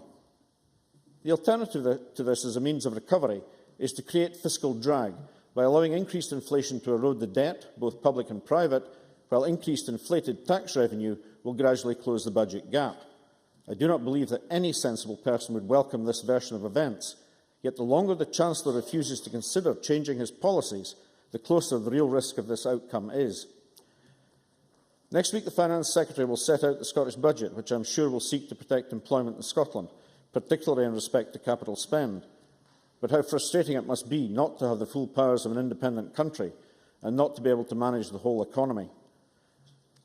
An independent Scotland will be able to decide to invest more in capital spending, allowing projects to happen sooner and so providing an underpinning to economic recovery. The harsh reality is that life within the Union continues to hold us back and to delay our recovery. But again, the Scottish Government actions have resulted in some positive results. In Q4 2011 and Q1 2012, the Scottish GDP shrank by 0.1%, while the UK GDP shrank by 0.7% in the same period. Construction was down 17% from pre-recession levels, although in the past year it's encouraging to note that output from the production and service sectors had risen by 2.5% and 1% respectively. The Scottish Government has switched £700 million from resource to increased capital spending over the period 2012-13 and 2014-15. And this highlights again the importance which the Scottish Government places on boosting our capital spend as an engine of recovery. With a pipeline of £2.5 billion in NPD investment, this forms the largest such programme of its kind in Europe. And additionally, in June 2012, a £105 million stimulus programme was announced with a broad range of benefits. Youth unemployment in Scotland and indeed across Europe is far too high, and the importance of this was marked when Angela Constance was appointed Minister for Youth Employment. And the Government is to be commended for major initiatives such as Opportunities for All, which ensures that all 16 to 19-year-olds not in work, training or education are offered a learning or training opportunity. The Education Maintenance Allowance, which has been scrapped south of the border, has been maintained. There's a record number of apprenticeships delivered this year, 26,000, with a further 25,000 for each year of the parliamentary session. With all these and more initiatives, it's true to say that the greatest threat to jobs and family security in Scotland are the economic policies of a floundering government, which is unable or unwilling to admit its mistaken policies. And I commend the Scottish Government for the efforts it's making to combat the recession and its effects on families in Scotland. Thank you. I now call Hansala Malik to be followed by Stuart McMillan. Thank you very much, Presiding Officer, and good afternoon. Please allow me to welcome Nicola Sturgeon in her new post, and while I wish her well in some of her activities, she will forgive me that I don't wish her well in all of her activities. Thank you. I am pleased to take part in today's debate, since I believe passionately about the ability of economic growth and provide opportunities, enrich communities, and improve quality of life of people. I want to begin by associating myself with the content of Ken McIntosh's amendment to the Scottish Government motion. When the Scottish Government talks about capital investment to support infrastructure and growth in the economy, Scots need to know that in the case of the Forth crossing, the procurement process is growing the Chinese economy and not ours, not Scottish.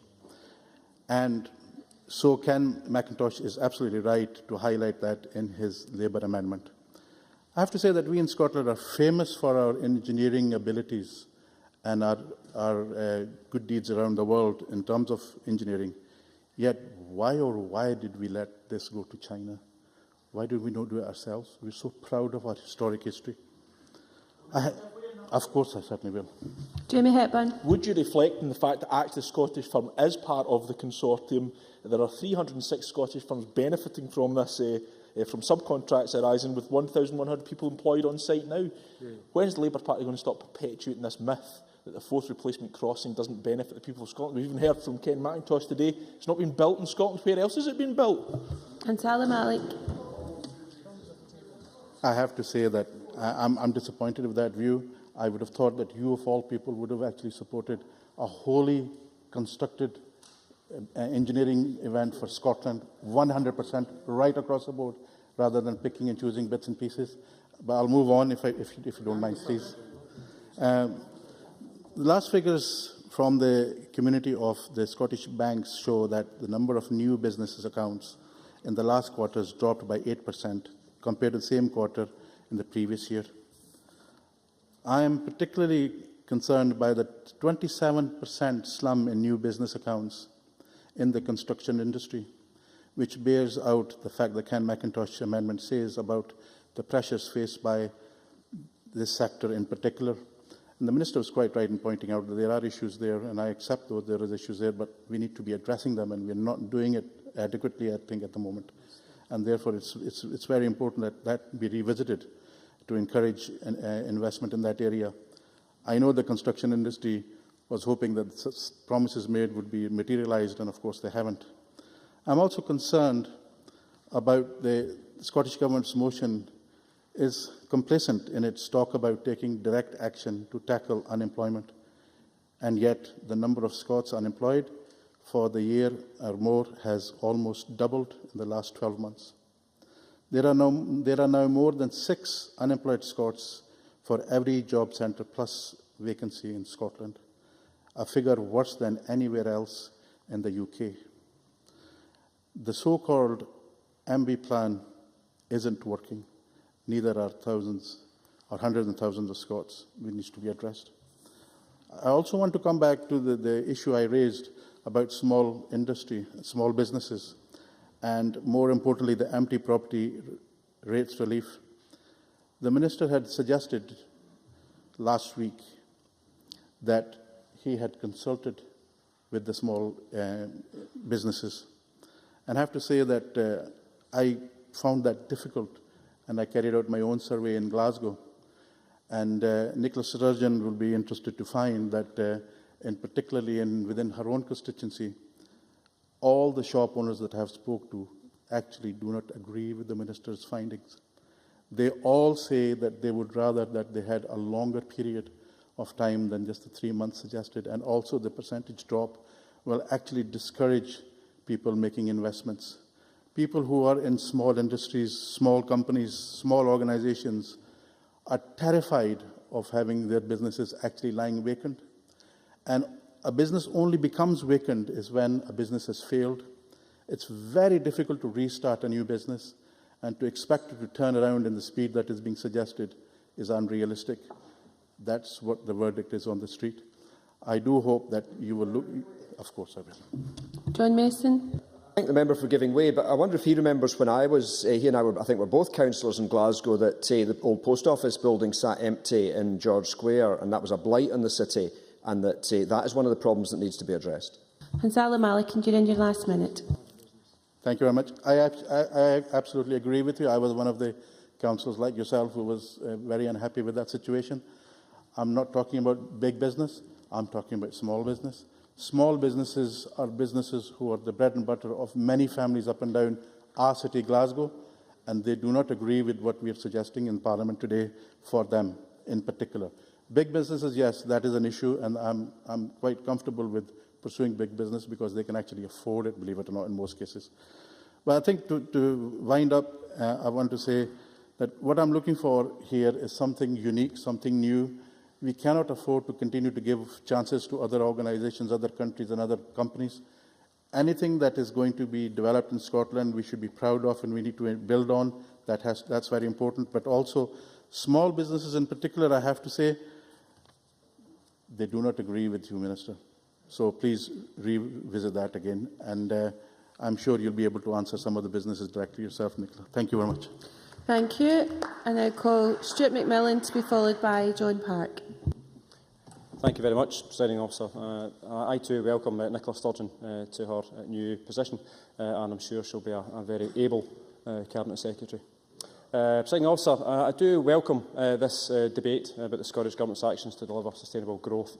Now, we all know that the economic situation is challenging, to say the least, and previous speakers have highlighted some areas where the challenge is actually more evident. However, I do think it's fair to say that if the current economic conditions were created solely in Scotland, then it would actually be fully legitimate for all members to criticise the actions of the current Scottish Government. However, we all know, Presiding Officer, that the economic conditions have been largely created elsewhere, and the ability of this Government and Parliament are limited to fully deal with the hand that is actually being delivered. To clarify my point about conditions largely being created elsewhere, I think it's fair to apportion some of the current situation on banks and their actions of the past, particularly those banks that were bailed out. However, by no means are the banks the sole contributor to the current economic conditions. I also stated, Presiding Officer, the limited ability to deal with the situation facing this Parliament and Government. Now, I accept that political decisions are such that different parties will propose what they wish finance to be spent on, and in a perfect world we would all actually get what we want. Now, the facts are clear, though, that every member of this Parliament needs to be honest with themselves and the electorate. This Parliament has had a 33% cut to its capital budget. It was to be 37%, as we know. That was proposed by the former Chancellor Alistair Darling, whose infamous quote of cuts to be deeper and tougher than Thatcher will live long in the memory of all politicians. And I appreciate that the Conservative and Lib Dem members may feel a little pleased with themselves that their parties in power at UK level have made some advance in the planned deeper and tougher cuts. And I'm sure that everyone welcomes any additional money coming to the Scottish Parliament to be invested. However, wouldn't it actually be nice if we didn't need to put pressure upon another Parliament in the first place and actually got on with the job ourselves? Wouldn't it be nice not to be labelled as a bunch of whingers, but actually as a bunch of progressives who made a massive difference to all forms of poverty and opportunity for all? With the gap between the richest and the poorest increasing to record levels under the former Labour Prime Minister Gordon Brown, with the current Chancellor continuing with his austerity programme, hitting those who need assistance the hardest, and with the Prime Minister shuffling his deck chairs in a rightward direction to appease a growing number of malcontents in his ranks, surely we should all be welcoming the actions of this Scottish Government and think about what more we could do if we had the powers of independence. Mary Scanlon. If you had the powers and levers in an independent Scotland, do you not accept that you would still be under the fiscal and monetary control of the Bank of England in terms of borrowing, rate of interest and also the actual money supply? Stuart McMillan. I actually thank Mary Scanlon for that intervention. Certainly, with the powers of independence, I know that this Parliament and this country can actually be a damn sight better than what it currently is with the current rules and regulations that we have through the Westminster Parliament. It certainly is clear, Presiding Officer, that the better together... Can I make some progress first? OK, Marco. Okay. Marco MacDonald. I thank the member genuinely for letting me in, because it seems to me that what he was doing was being diplomatic, and he didn't like to agree that you couldn't do what he wants to do if you had the constraints mentioned by Mary Scanlon. And the way to get rid of the restraints is just to have rid of this nonsense about the Bank of England deciding what's going to happen to the Scottish economy. Stuart McMillan. Well, as well know, there is we could borrow money from global markets as well, so there are various measures and various ways that we can actually make this country better. And I know that Margaret MacDonald and myself and people on these benches are very much in support of Scotland becoming a better country, becoming an independent country. Now, certainly, Presiding Officer, it is clear to me that the Better Together campaign has a dearth of ambition and aspiration for Scotland if it is proud to campaign to maintain the record of poverty, austerity and a rightward shift. Now, we have already heard today from the Cabinet Secretary of the important measures undertaken by the Scottish Government, including the 26,000 modern apprentices, the Government's legislative programme published last week with a focus on economic recovery and calling for a stimulus package from the UK Government to get the construction industry working, and also maintaining the small business bonus scheme to assist our small businesses, to actually name just some of them. Now, for also, economic recovery is not easy, and not one action will actually sort the issue out. Recovery needs every size of business to be in a position to provide training opportunities to its employees. That's why I warmly welcome the Scottish Government's record on modern apprenticeships. Delivering 26,000 modern apprenticeship places this year is welcomed, and it's also in excess of the initial target of 25,000. Now, surely even now, at this belated stage, the Labour Party can actually welcome this record number of modern apprenticeship places, even though they voted against it throughout the budget last year. Now, it was also interesting that Willie Rennie and Ken Macintosh highlighted the shifting spending proposals and placing responsibility on this Scottish Government for their actions. I agree that the Scottish Government should take responsibility for its actions, and it does. However, I would have respected their barbed criticism if they offered any suggestions as to from which budgets money should be taken away from for the money to actually go into other projects. The member's needs last minute, Willie Rennie, but you must close by 6. Well, actually, I won't take it then. I just want to say another couple of things. Mary Scallon also congratulated the previous Tory governments for inward investment. They should also take the responsibility for the decimation of the heavy industry in Scotland, such as shipbuilding, coal mining and steel. And for that, I welcome the Scottish Government's investment into the 2 hybrid ferries for Ferguson's and Port Glasgow, which is creating jobs. It's also creating apprenticeship places and once again building ships on the Lower Clyde. Thank you. Thank you very much. John Park, to be followed by Rob Gibson. Thank you, Deputy Presiding Officer. I'd like to start my contribution this afternoon by focusing on one of the issues that I think is really important in this wider debate that I don't think has been touched on. And it's not just about those who aren't in work, and particularly young people who aren't in work, but it's the security of employment of those who are already in work. And over the summer, I was very fortunate to become aware of and help launch an initiative that has been taken forward by Perth Citizen Advice Bureau, looking at some of the key issues that young people have been facing, in particular around employment.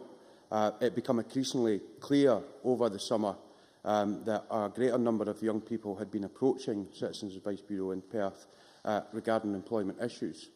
And while these employment issues weren't totally clear, it was felt that it would be beneficial and prudent to try and detail and get some background information on exactly what was happening. So a project was launched early in July, looking at the issues faced by young people and surveying their views. Some of these initial findings have started to come out. The project is going to be finished in sometime later this month. But it is very worrying, just at an initial glance, of some of the key issues that young people are facing. For example, over 89% of respondents felt that more could be done to inform young people of their rights at work, and most of them felt that employment rights was a topic that was never covered in their education before entering in employment. 58% felt that they were not fully aware of their employment rights. Most agreed that that information was not well advertised, not enough widely accessible information, and employers, therefore, because of that, are able to gloss over the rights that young people would have at work. 45% did not know, for example, how much holiday time they were entitled to.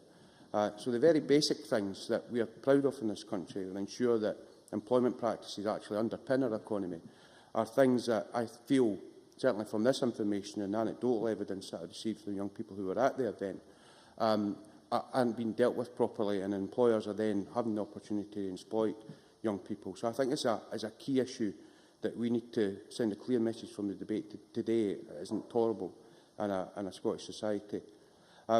With that in mind, I know the Scottish Government... Certainly. John Finney. Grateful for the member taking intervention. I wonder would he also share my concerns about the disregard for health and safety regulations that the UK government's promoted, and that would be a further encumbrance to young people and indeed workers of all ages in the workplace. I completely agree with that, and I was going to make a mention to that later on, actually. There has been a review of employment rights at UK level by Beecroft, and I think we have to be clear. I've raised this in the Chamber a number of times, and the Scottish Government have given an indication that they've been engaging with UK officials. But I think broadly across the Scottish Parliament there is support to ensure, regardless of the constitutional discussions that we're having just now, that here and now there is, I think, a support to ensure that we secure and maintain employment rights here in Scotland, health and safety rights here in Scotland, but also across the United Kingdom as well. And I would hope that we could get a clear understanding from the Scottish Government today, because there has been, I think, an indication that there's been engagement, but there's also been a response to Norman Lamb, from Norman Lamb to Ian Murray MP, that there had been no discussions between his department and the Scottish Government with regards to employment rights. So it would be useful if the Cabinet Secretary could perhaps clear that up, because I think it is important that we send out a clear message about employment rights and the importance of them going forward. The other issue I want to touch on that's mentioned in our motion today, and we had a members' debate on it last week, was the Humankind Index and the work that the Scottish Government have been doing around the National Performance Framework. I think the foundations are there to take that forward. Obviously, the Economy, Energy and Tourism Committee, of which I'm a member, are starting to look at that issue. But if you start to consider what's important to people just now, the security they feel about their own employment, the security they feel about their own finances, it's vital that we start to measure these things and ensure that we are putting in safeguards to protect individuals, not just in the workplace, but in terms of the decisions they have to make in their own families and their own communities. These are things such as how does a living wage impact and affect on people? How do we encourage responsible behaviour from employers? When I'm raising issues in the Chamber, such as Amazon and government investment into companies like Amazon, I'm not raising that to say that I don't support government investment. I'm raising that to say that I'm unhappy with employment practices of a company like Amazon.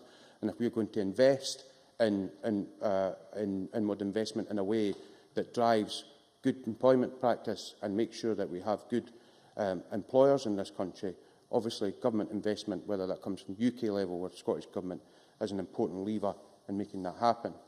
Our motion also refers to the New Forth Road crossing, and that is obviously something that has been described in the past as hopefully will be a legacy not just of infrastructure but also of employment. The facts and figures might show different things. There's obviously different interpretations in and around the Chamber of how successful that's been.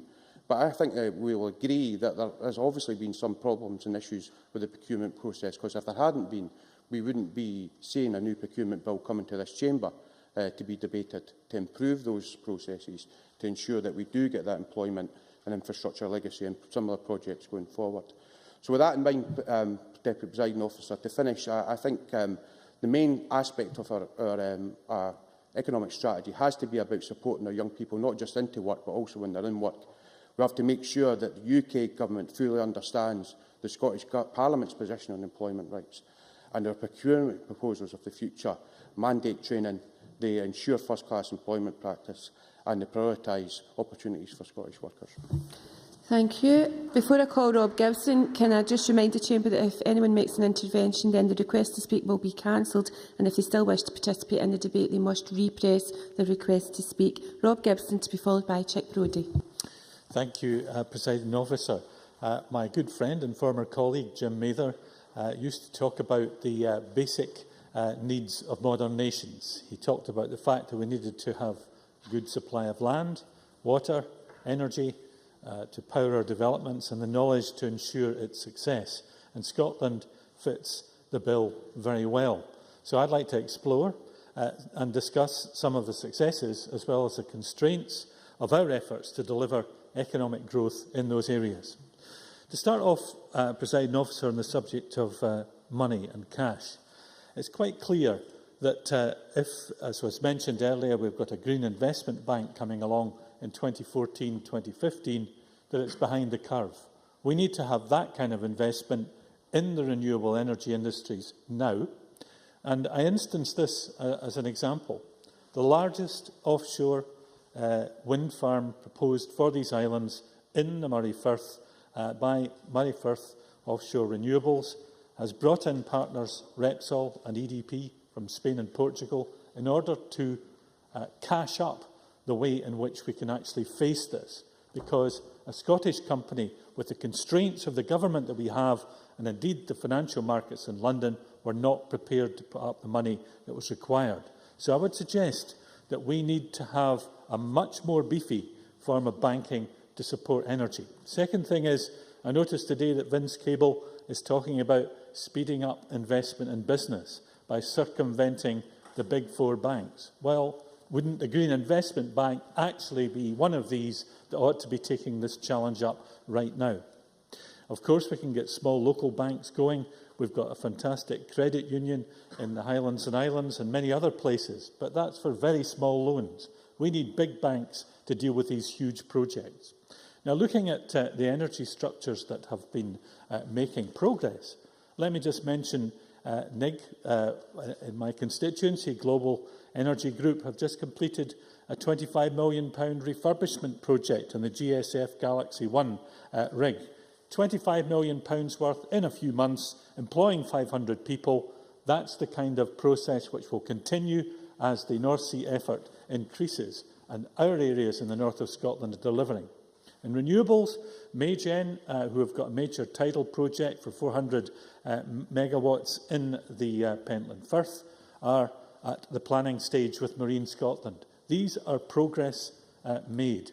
There are many more in the pipeline, but in order to help them, they need to know where the investment is going to come from. But there are constraints in energy which I come to right now, and here's one of them, mentioned by the editor of the energy section of the Press and Journal on the 3rd of September. He says, "The Ministry of Defence, which UK-wide is holding a great many wind projects to ransom. A host of wind projects in the North East is under threat because of the MOD's elderly Buchan radar." Indeed, it looks as though they may try and oppose the Murray Firth scheme as well. Jeremy Creswell goes on, "Given the London and Holyrood commitments to renewable energy, MOD must be made to understand that blocking wind projects is not acceptable. There needs to be a concerted system and systematic effort to modify defence radar systems to cope with wind farms. MOD must stop holding wind developers to ransom by getting them to stump up for radar patches here and another there. Defence is a strategic issue, but also is sustainable energy. The MOD needs to understand that. That's not within the power of the Scottish Parliament, but it's something that the British Government has failed to take on board." I'll take the intervention. Mary Scanlon. I have to declare that my son is a project director for a wind farm. But does the member recognise that many wind farms have gone ahead as a result of collaboration and partnership with the MOD, and on this particular issue there has been considerable marked progress? Rob Gibson. That I see the marked progress when wind energy companies are being forced to stump up to meet the MOD's requirements. It needs to be the other way round, because wind energy is in our national interest much more. Let me turn to the subject of land. We can see the price of land going up for farming. We can see the price going up for house sites and so on. But there's one thing in the government's control that we might be able to look at. We have Treasury rules that say that Scottish Government assets can only be sold at market prices. Now, since we have over 1 million acres in the Scottish Government's control in forestry and crofting land, it would be a good idea if it was possible to change that to make land available for developments at lower prices. And I'm hoping that the new Cabinet Secretary for Infrastructure, I welcome Nicola Sturgeon to her post, can answer that particular question or start to take it up so that we are not constrained by the Treasury in that. I turn now to shovel-ready projects. In my constituency, the Ullapool link span at £4 million is ready. We want to get going. The Berriedale Braes is very nearly ready. That's excellent. But the point is, we need to make sure that the cash is there to see that these develop. And the ability to borrow is something which we do not have at the present time in enough. I can't say more about water at the moment, but Willie Rennie should note that loans are paid back every year to the government from Scottish Water, as he mentions in his amendment. But it's only £310 million this year, £109 million next year, and so on. Over £1 billion repaid within the next 10 years, all coming back into the government's coffers for development. I support the motion. Thank you very much. Trick Brodie to be followed by Kezia Dugdale. Thank you, Presiding Officer. Last week, in the government programme debate, I accused the London Government, because of its in-out tax policies, of being a hokey-cokey government indulging in hokey-cokey economics. I was wrong. As far as the UK economy goes, to which we are regrettably and temporarily attached, as far as that economy goes, it's more a game of blind man's buff. There's no vision, no long-term plan, no long-term strategy, and the only saving grace is that autumn 2014 is not too far away. Last week, the leader of the Conservatives in this Parliament painted her usual black picture of Scotland, playing with its liabilities but not mentioning any of the vast array of its assets, not least the assets of its people. And on that very same day, when she painted that picture, when our Chancellor said the economy was healing, the OECD downgraded the UK's GDP forecast this year from a positive 0.5% to a negative 0.7%. And his own Treasury went from 0.1% positive to a negative 0.2% in its forecast.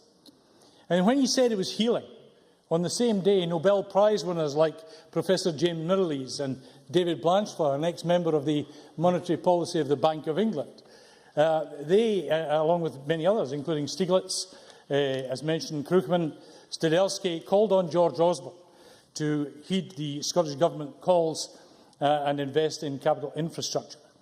And when Mr Macintosh mentioned the view of the Scottish economy, I have to tell him that only at the end of last week, ICAEW and Grant Thornton showed in their business confidence monitor, they showed that Scotland was the most confident economic base in the whole of the UK, despite current budgetary arrangements. The YouGov poll, apart from 77, of course. Ken Macintosh. Voted whether he thinks that the plans for independence will increase or decrease business confidence. I think the answer to that is that we already have answers to that, seeing the amount of inward investment that there is already. And when people like Mr Macintosh go around talking about the uncertainty of independence, the only uncertainty that exists in the business community today is, as I said, about the volte-face tax systems and tax policy of the UK government. So, in this YouGov poll, 61% indicated they supported a capital investment programme. So when the Tories paint, as they do, a black picture, let's help them. Let's give them a few brushstrokes to start with. Double-dip recession. Forecast after forecast of GDP missed and going down. High unemployment, particularly among women and the young. Austerity and welfare reform cuts. And the largest balance of payments deficit ever. The litany goes on. In our case, for us, it's not better together, it's bitter together. That's why we cried for months for a strategic major capital investment programme. That's why we set out our stall, our vision of 80 major capital projects between now and 2030. Not just because of the importance of job creation, but because it would improve the hope and the efficiency of our nation, getting Scotland ready. Efficiencies in the production and development of revenue and employment-generating industries. Efficiencies that will allow us to capitalise. I've already given you the space. Efficiencies that will allow us to capitalise on increased product and service exports like super broadband and port improvements. Efficiencies through improvements in local assets infrastructure, either through better local procurement or using cooperatives and social enterprises, and by so doing employing the young and allowing them to release their capacity for energy, innovation and productivity. That and more is why we have called for months for serious capital injections from Westminster, the shovel-ready programme. We had to get money into the economy quickly and directly, and not into consumption, instead of, as the government did, setting the Bank of England free to buy back the government's own debt. Osborne failed. We had to secure that return on capital investment in the economy so that each level in the financial process, not just the rich, and in fact, least of all the rich, each level in the financial process enjoyed the multiplier effect and thereby secured incremental national income. Osborne has failed. I'm sorry, I've got less than a minute left. We had to use that injection to help balance the demographic, welfare and pension challenges that we face. Osborne failed. We had to make sure such a capital stimulus was fair as it fed through into the general economy, per my previous comments. Osborne failed.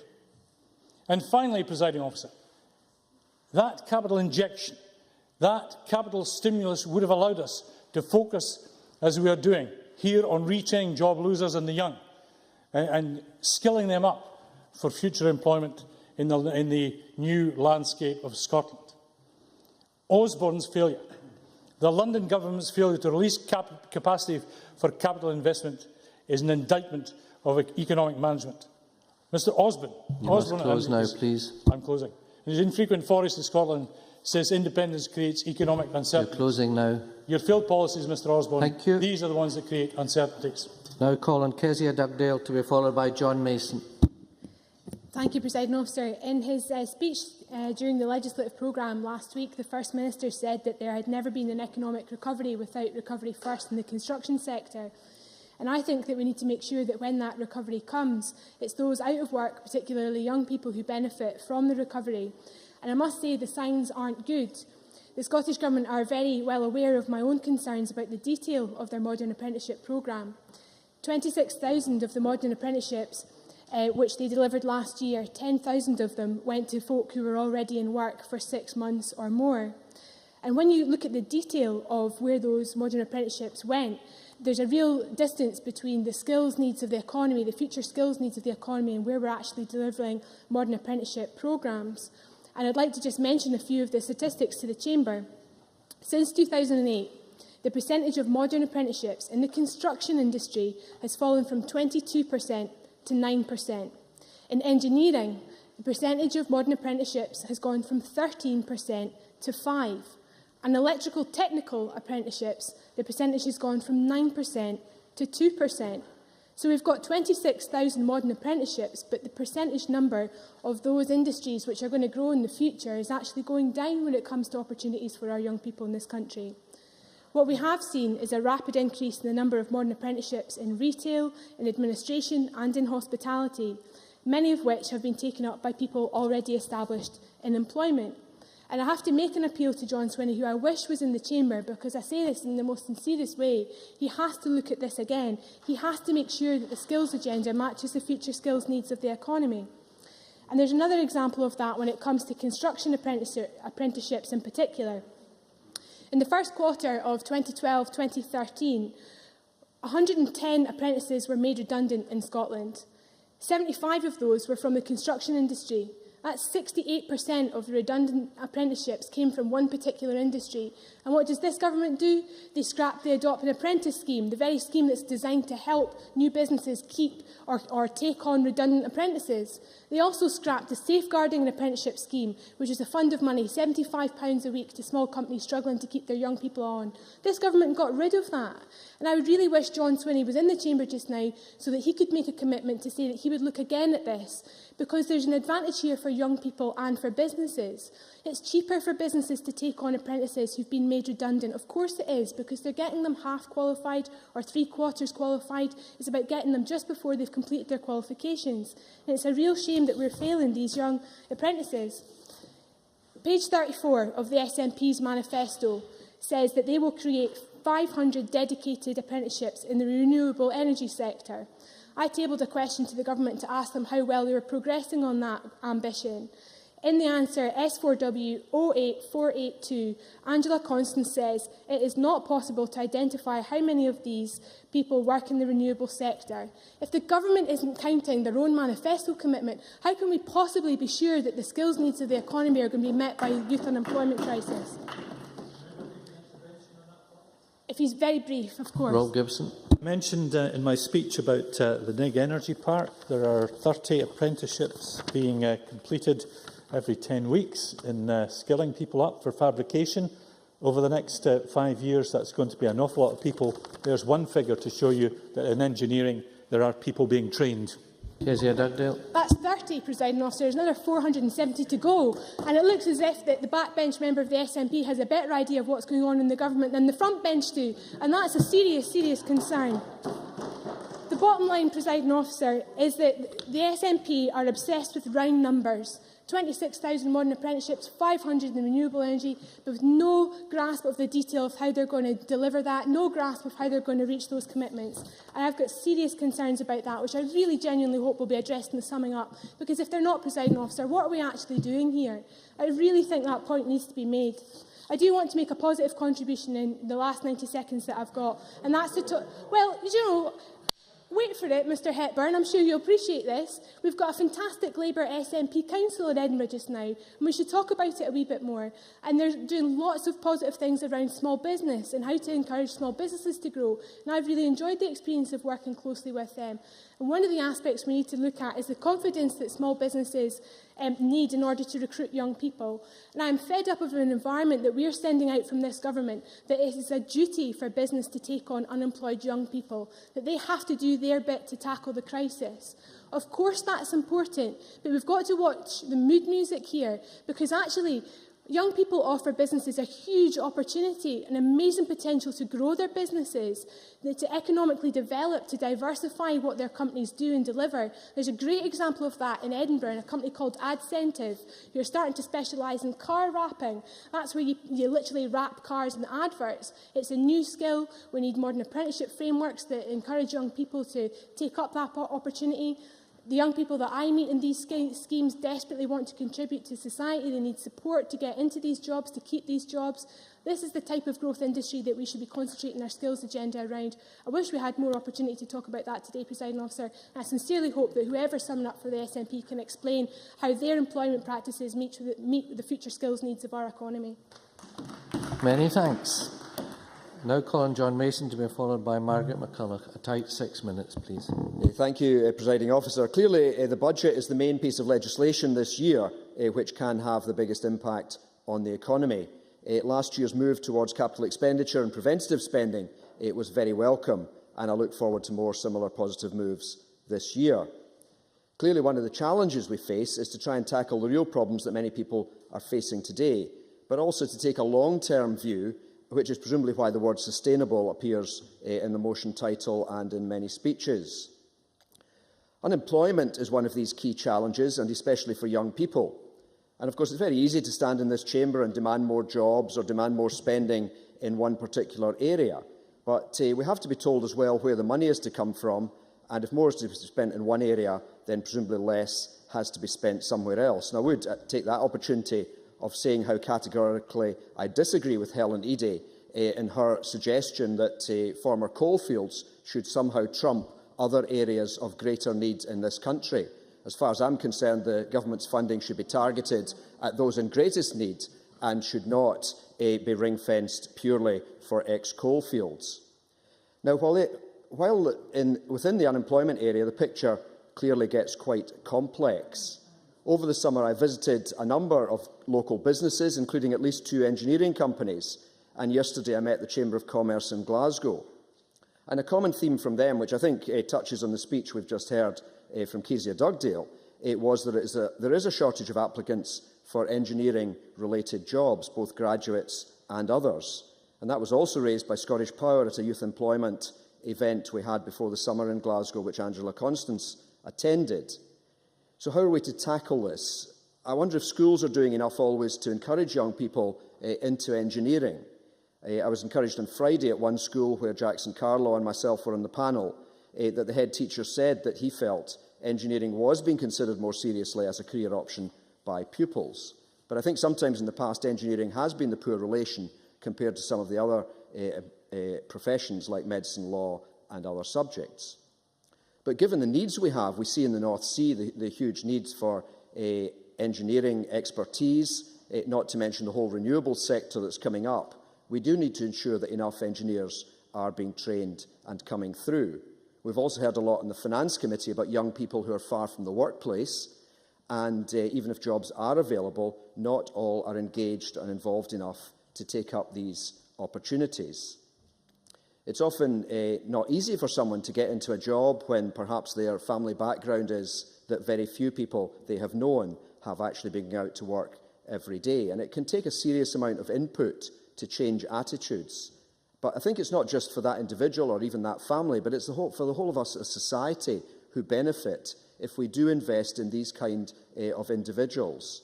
And if everyone is contributing what they can, I do believe that the whole of society benefits, and it is very important that we continue to see investment in that area. Linked to that point, I think something that perhaps has not been mentioned much today is that, first of all, of course, we want to see that all of our current population is fully engaged in growing the economy. But we also have the problem if the population as a whole is not growing much. If the population is not growing, it is very difficult to grow the economy, grow the tax base and improve public services. I think there have been encouraging signs in recent years in Scotland that the population has been stabilising and even growing, and we need to do more to encourage that. But I do believe it is one of the failures of the Union since 1707 that there has been a relative decline in Scotland's population relative to England's. In 1700, we had about 1.25 million people compared to their 5 million, a ratio of 1 to 4, whereas now we are talking about a population of some 5 million compared to their 50 million, a ratio of 1 to 10. So in that regard, at least, the Union has not been a success. Moving on to some local businesses, it was very encouraging to visit businesses in the constituency over the summer. Some are tremendous and are often small businesses working away. Some are leaders in their own field and export all over the world and may not get a lot of public recognition. And it did strike me that some of the strongest firms, especially in my constituency, are family-owned or privately owned firms. They may not have grown as fast as a PLC, but they have grown at a pace they could handle. They have kept debt at a reasonable level, and in difficult times they are less vulnerable. I wonder if we are serious about sustainable economic growth, if we need to question the assumption that to be a success a company must be quoted on the stock market. Although that can lead to faster short-term growth, it may not be the best thing in the long term. And finally, I would just like to touch on the need for all of Scotland to flourish, as mentioned in the motion. We hear frequently quoted the fact that the UK is one of the most unequal societies in the world, and it has become more unequal in recent decades. The idea that a small number of people get richer and richer and pay less and less taxes, and these taxes build more and more prisons where we put people that we do not like, which I believe is a brief summary of Tory policy, is not sustainable. I welcome the suggestion that one of our new little taxes, the replacement for stamp duty, will be more progressive than is currently the case, and hopefully that will continue to be the pattern as we take more control over our taxation system. I do welcome economic growth, but it does need to benefit everyone, not just a few, as has happened in the past. Thank you very much. I now call on Margaret McCulloch to be followed by Jamie Hepburn. A tight 6 minutes, please. Thank you, Presiding Officer. With the draft budget expected shortly, this is a timely opportunity to consider the Government's economic strategy and to reflect on how the actions of Government can support growth in a challenging and changing economy. Yesterday we learned that the French economy had undergone a contraction of 0.8%, and there are real concerns about the spread of the sovereign debt crisis and a growing recession. Growth in the Republic of Ireland and Spain has been downgraded, and figures from the second quarter of this year show that the recession in Italy is deeper than first feared. The Eurozone is one of our biggest export markets, but it is still in a state of crisis, and a solution seems a long way off. It is sensible for Scottish exporters to look to emerging markets such as the BRIC nations for new opportunities, yet even in those parts of the world there are signs of a slowdown. Growth in China, for example, is coming down while inflation is going up. The global financial crisis is now a global confidence crisis. However, it's not all about confidence in the capacity of countries to reduce their deficit, although that is important. It's about consumer confidence, business confidence, and confidence in an economy's capacity to grow. National governments can respond by pursuing policies which boost aggregate demand, and they can boost it further by acting together, with a coordinated response in capital investment. Neither Europe nor the United Kingdom has been served well by the prevailing economics of austerity, and Scotland has not been immune from the slump. The Finance Secretary was quoted in the press yesterday as saying that Scotland has experienced 20 consecutive months of private sector growth. But the Bank of Scotland also tells us that private sector growth is slowing to a 20-month low, and overall the economy has actually re-entered a technical recession. The problem is that austerity does more than just take money out of the public sector, which is a problem in itself. It takes money out of the whole economy. I agree with much of what the Finance Secretary has said about the coalition government spending review. After all, it's basically a repetition of what the opposition in the House of Commons have been saying for years. However, I would maintain that we should be doing much more with the powers available to promote growth and to create opportunities. So, in let me continue, will you? I'll probably cover your question in a minute. I think I will. So in supporting the Labour amendment, let me make some suggestions. Capital investment is key to the recovery, especially investment to support our struggling construction sector. However, we have to look at new ways of getting the maximum value from tight budgets, not least through the promotion of social responsibility and reform of procurement. Last year, the Department for Work and Pensions introduced a new standard contract that encouraged its suppliers to make sure that 5% of their total workforce were hired as apprenticeships. With call for this practice to be rolled out across Whitehall, I would be interested to know what plans the Scottish Government have to introduce similar contracts here in Scotland, or will they wait to pass the procurement reform bill first? The Scottish Government should clarify exactly how their procurement bill will secure apprenticeships and training opportunities, and how it will help to prevent another generation being lost to long-term unemployment. It's not clear whether suppliers will be required to consider providing apprenticeships through community benefits clauses, or if they will actually be given specific binding targets, as the First Minister seemed to suggest last week. So we need to know more about what the Government can do now and what the bill will allow it to do in the future.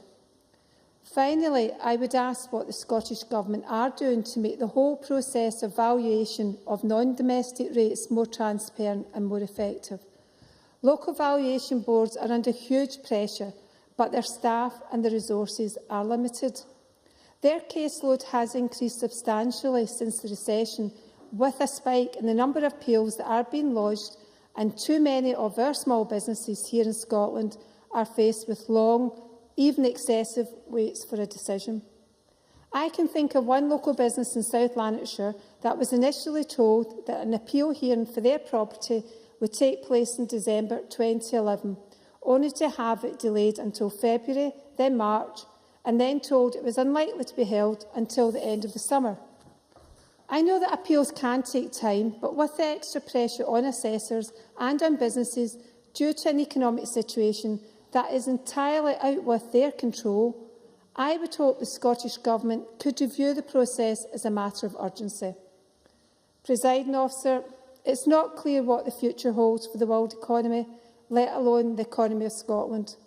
But we know the consequences of austerity and inaction.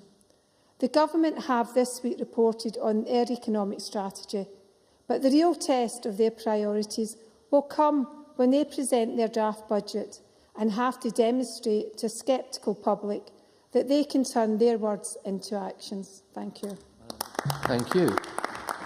Now call on Jamie Hepburn to be followed by Margaret MacDonald. Can I begin by saying to Margaret McCulloch, she didn't answer my question because she didn't let me ask it, which would have been if the UK opposition has been calling for a stimulus package for years. Why was it then that Alistair Darling, their Labour Chancellor of the Exchequer, said that under him there were going to be cuts tougher and deeper than we saw under Margaret Thatcher? And I can also say, in relation to Ken McIntosh's point about business confidence under the context of the coming independence referendum, we've had Diageo, Stagecoach, the Institute of Directors in Scotland, Ceridian, the Lloyds Bank Group all say that it doesn't undermine their confidence in Scotland. So I just pose the question, Presiding Officer, who should we listen to, these leading voices in business or that clarion voice of sunshine, Ken McIntosh? Very briefly. How many of these organisations are members of the CBI, which was earlier dismissed as being irrelevant in Scotland? Jamie Hepburn. Well, I can only imagine that the Lloyds Bank Group is likely to be a member of the CBI, but I don't actually have its membership list in front of me right now, Mr McMahon. I don't think that's a particularly relevant point. The point of the matter is that these are business organisations saying quite clearly that they are not finding their confidence in Scotland's undermined. Indeed, Philip Grant, Chair of the Scottish Executive Committee at Lloyds Bank Group, actually said of the fact that we're looking at the constitutional question right now for people to be more aware of the brand of Scotland and the capability we have and the opportunities, I think, is no bad thing in a global market. So there you have it. It's actually increasing their confidence in Scotland. Can I also say I was intrigued by the suggestion of Ken McIntosh that the Scottish Government is not doing enough to promote economic recovery. I thought it was as fanciful, Presiding Officer, as a suggestion that the forced replacement crossing will not be built in Scotland. I have to say, Mr McIntosh, the clue is in the name. It will be built in Scotland. This suggests to me that Mr McIntosh should spend less time watching the telly of an evening and perhaps looking at an atlas occasionally, presiding officer.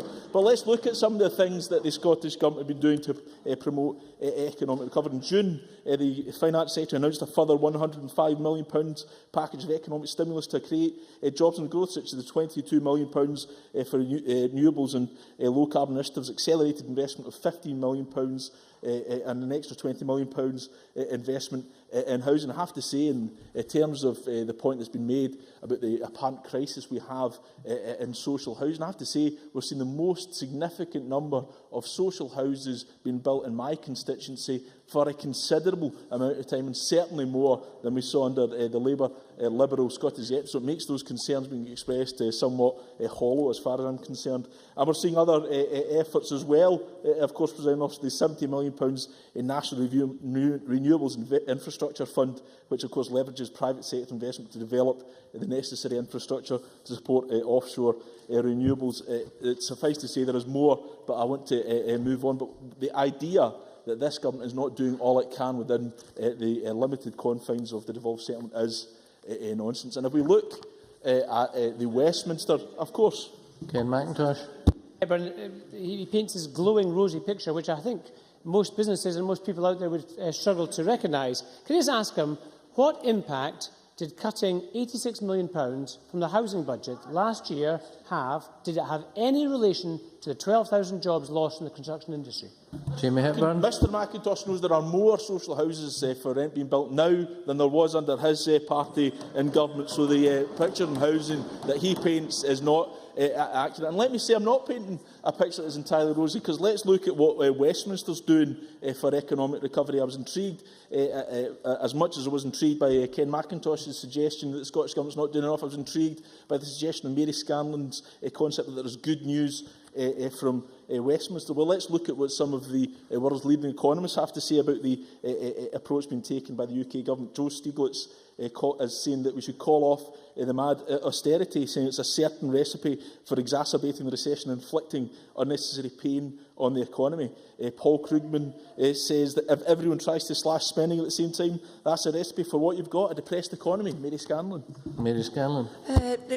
Can I hesitantly thank the members for giving way, but also for repeating exactly the same briefing that I think all the SNP backbenchers have had today. It's become rather predictable. But can I just say that the UK economic plan is backed by the IMF, OECD, Bank of England, the CBI, Institute of Directors and the British Chambers of Commerce, unlike John Swinney's, which is backed by himself and the First Minister. Well, can I only apologise to Mary Scanlon? Our party's briefings appear to be a lot better than the Conservative Party's. In relation to what she's saying, I have to say she is trying to argue that what these leading economists, Joe Stiglitz, a former chief economist at the World Bank, and Paul Krugman from Princeton University, they are saying that your strategy, the strategy of Mary Scanlon's party is not working. I think they'd do well to listen to that point. Members in his last minute. I would have, Mr Finlay, but unfortunately I cannot. Can I say, I think we do need to see a different economic strategy emerging from Westminster. Murdo Fraser posed the question whether this would result in more borrowing. Self-evidently, the answer is yes, of course it would. But when he poses that question, Presiding Officer, he's pretending that the UK Government is not right now, this time, borrowing billions of pounds more than was previously forecast. But the difference is, Presiding Officer, they are borrowing to fill a black hole rather than having borrowed to invest to close that black hole. That's the different approach we need, and would that it were that this Parliament had those powers. Thank you very much. I now call on Margaret MacDonald. Up to 5 minutes, please. Thank you, Deputy Presiding Officer. At the very start, I think I should put Helen Eadie right. My husband and I agree on a number of things, but some of the stuff he writes we don't always agree on. And if she wants to see me outside the chamber, I'll explain which parts of his recent writings that she can take as endorsing my thoughts, and those which I think are rubbish.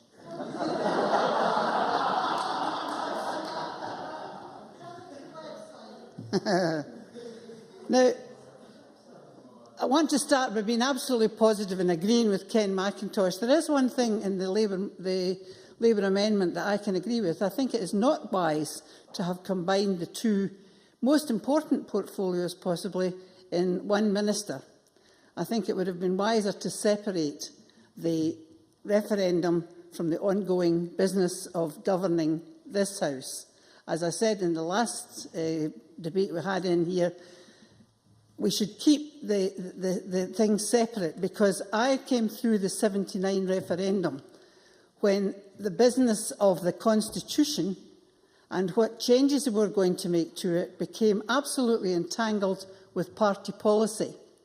And as we had an unpopular government at the time, and perished the thought that this one might become unpopular, it meant that the policies associated with that unpopular government, in particular Prime Minister Callaghan, had no chance, because even people who supported these policies on, as we called it then, a Scottish Assembly, wanted more than that to just get draw short the members' of Labour. attention to the fact that the debate's on sustainable economic growth. Yes, that's right, because he couldn't sustain economic growth either.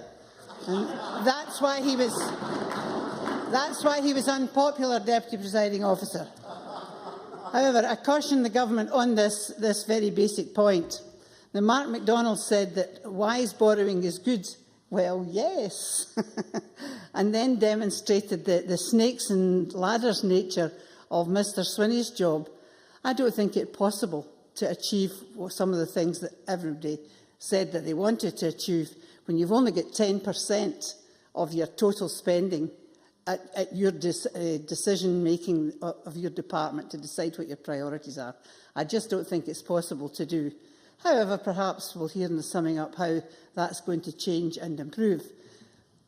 One thing that I thought was important about the debate, and that was the remarks made by John Mason about the population size, and we shouldn't ever forget this if we're talking about sustainable growth. We have more and more old people to sustain and look after with a smaller and smaller wage base to produce the taxation to do it. And he was the only person that mentioned this in the debate, because that's realism. Yes. I thank the member for giving way. Would the member agree, therefore, that, for example, an immigration policy which is not tailored toward that agenda is what is potentially holding some of the economy back, and it would be better if we had the ability to develop Scottish solutions in that regard? Margaret MacDonald. I thank the member for his intervention, because it underlines my belief that an independent Scotland with sovereign powers over all of the levers of change, both social and economic. I don't see how you can, in a sophisticated world, separate one from the other. But another very much down-to-earth thing that I want to raise is the fact that businesses might be finding it difficult, but the people who work for them or don't work for them are finding it very, very difficult. And if you see the growth in payday loans, it's absolutely exorbitant. Some time ago, the Finance Minister knows that Neil Finlay and I approached him talking about credit unions and the encouragement and support that we wanted to see given to credit unions, because we won't achieve any of these economic indices that we'd like to see unless we have a workforce that's fit to do it. And you're not fit to do it if you're coming out of a home that's stressed with it, because you don't know whether or not you can pay your rent. That brings it down to reality. And finally, I hope the Government takes the opportunity to clear up the confusion that there appears to be, that when we become independent, the National Party government would like to see the Bank of England run everything. I think we should make it quite clear that it will not be that, and that all the economic leverage will be here in Scotland under the democratic control of the voters of the people in this Parliament. Thank you very much. I now call on Willie Rennie as we move to the closing speeches. If there's space round the Sillars MacDonald dinner table this evening, I think I would like to join her. I'm not sure.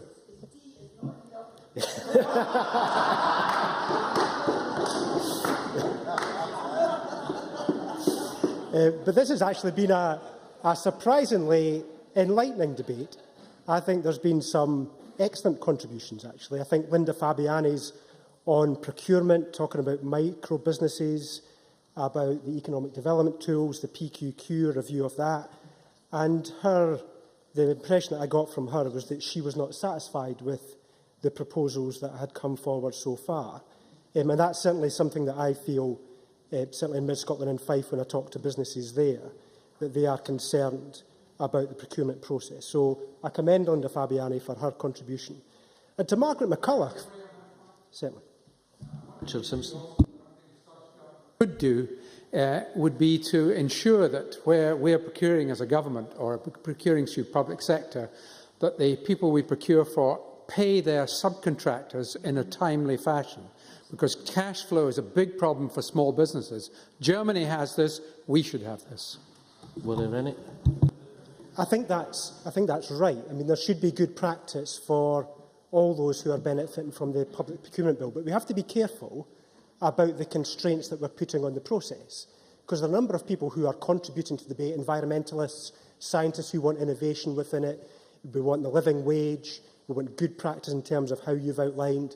These are all important issues, but if we burden the process too greatly, there's a danger we'll actually just ratchet up the price. So we need to make sure that the constraints we put on the process are realistic, because otherwise we'll not meet our ambitions. That's not to say what the member says is not right and it is right, but we just need to be careful about the burdens that we place on the process, and we're realistic, so we can create a sustainable procurement process. But Margaret McCulloch, I think actually one of the few members that look beyond the boundaries of the United Kingdom and indeed Scotland. I think her analysis of the development of Russia and Brazil and China was right to look at those issues. And John Park on employment rights and making sure that the Scottish Government is making the case to the UK Government on these issues. And John Mason, actually, I think on population issues was important, although we need to be careful that if he is suggesting about a different immigration policy for Scotland if it were to become independent, about the consequences that would have for our relationships with the rest of the UK. So there's issues round about that. Hamza Lamalik about empty properties, quite right too, to raise those issues, not just of the big businesses, but of small businesses. And on Rob Gibson, although I disagreed with some of his criticism of the Green Investment Bank, I think there's some legitimate issues around about defence that we need to work on with the MOD. So actually, all round, several members made some significant contributions. Others were a bit more disappointing. Mark MacDonald criticising others for not coming forward with any other positive suggestions and implying the limitations of the current constitutional settlement were stopping the Scottish Government from achieving more. Well, I did suggest Scottish Water. You might not like it, but I did suggest it as an option. He could adopt it. The fossil fuel levy, not just now, the fossil fuel levy, John Swinney has decided to phase it over a number of years. He could bring that forward. He could use it now. That's an option. He's in the same way as he's recommending the UK Government could do the same. And if John Swinney hadn't abandoned the powers on varying income tax, they could do that as well. So there have been a number of powers that they could utilise if they wanted to, but they prefer to blame Westminster than actually come up with the solutions themselves. And that was a bit more disappointing. Margaret MacDonald. For giving me, do I take it that he would be quite happy just now to add additional taxation in Scotland to the people who are already working and trying to pay their mortgage and taking out the payday loans I'm talking about? Willie Rennie. No, it's the opposite. I mean, I'm just saying that actually, well, because the SNP members present themselves as being in a straitjacket of there being no ability to change policy, but they have. I've identified 3 areas that they could do. I'm not saying I support them, but they could do it if they wish to do it. So to say that they're constrained isn't accurate, not just now. Stuart McMillan fell in the same trap as well, I'm afraid, and actually implied that the Bank of England would have no control over how much Scotland would spend, but John Swinney has already admitted that at least there would be a dialogue, and I presume if there's a dialogue that implies there would be some power with the Bank of England. So there is a recognition the Bank of England would have some control. And then we got into the group who were adamant we could borrow more, irrespective of the consequences, irrespective of what the IMF says, irrespective of what it would do to our AAA credit rating, which is, if I can remind, not just now, if I can remind members, the AAA credit rating secures our low borrowing costs. That's what it secures. And that actually allows the Scottish Government to borrow what it actually effectively can do just now. So those are the issues that those members choose to ignore. And it's a shame, because living in a world where there are no consequences for actions, I think, is a pretty narrow, and as Chick Brodie would describe it, as a very black picture. It was Chick Brodie that was painting the black picture. Is actually having a broader view about issues about sustainability, because this is what this debate is about, certainly. It's about looking at sustainability on the environment, on climate change, on energy, on the finances and on the economy. And if you don't do that, it's very limited. Thank you. Thank you very much. Now call on Murdo-Fraser. 6 minutes, please. Start by welcoming the Deputy First Minister to her new role as Cabinet Secretary for Infrastructure. We've had some interesting contributions in this debate. I enjoyed hearing from Helen Eadie. I didn't agree with a lot of what Helen had to say, as usual, but I enjoyed her contribution. And I thought Linda Fabiani made an excellent speech about the need to improve procurement. Now, what we've heard throughout this debate, Presiding Officer, is a lot of concern about the state of the economy. And certainly the country faces real economic challenges. We are not, of course, alone in that. As the Cabinet Secretary for Finance fairly acknowledged at the start of the debate, the whole Western world is facing a difficult economic situation. And indeed, our economy in the UK is better placed than many of our European neighbours. There's been a lot of discussion about the UK government's approach. It's worth repeating what Mary Scanlon said. The UK government strategy is endorsed by the IMF, the OECD, the Bank of England, the CBI, the Institute of Directors and the British Chambers of Commerce. I appreciate it is opposed by the Labour Party and by the Scottish Government, but I know who I would rather be listening to. And it is the approach of the UK Government that has seen our market interest rates hit record lows.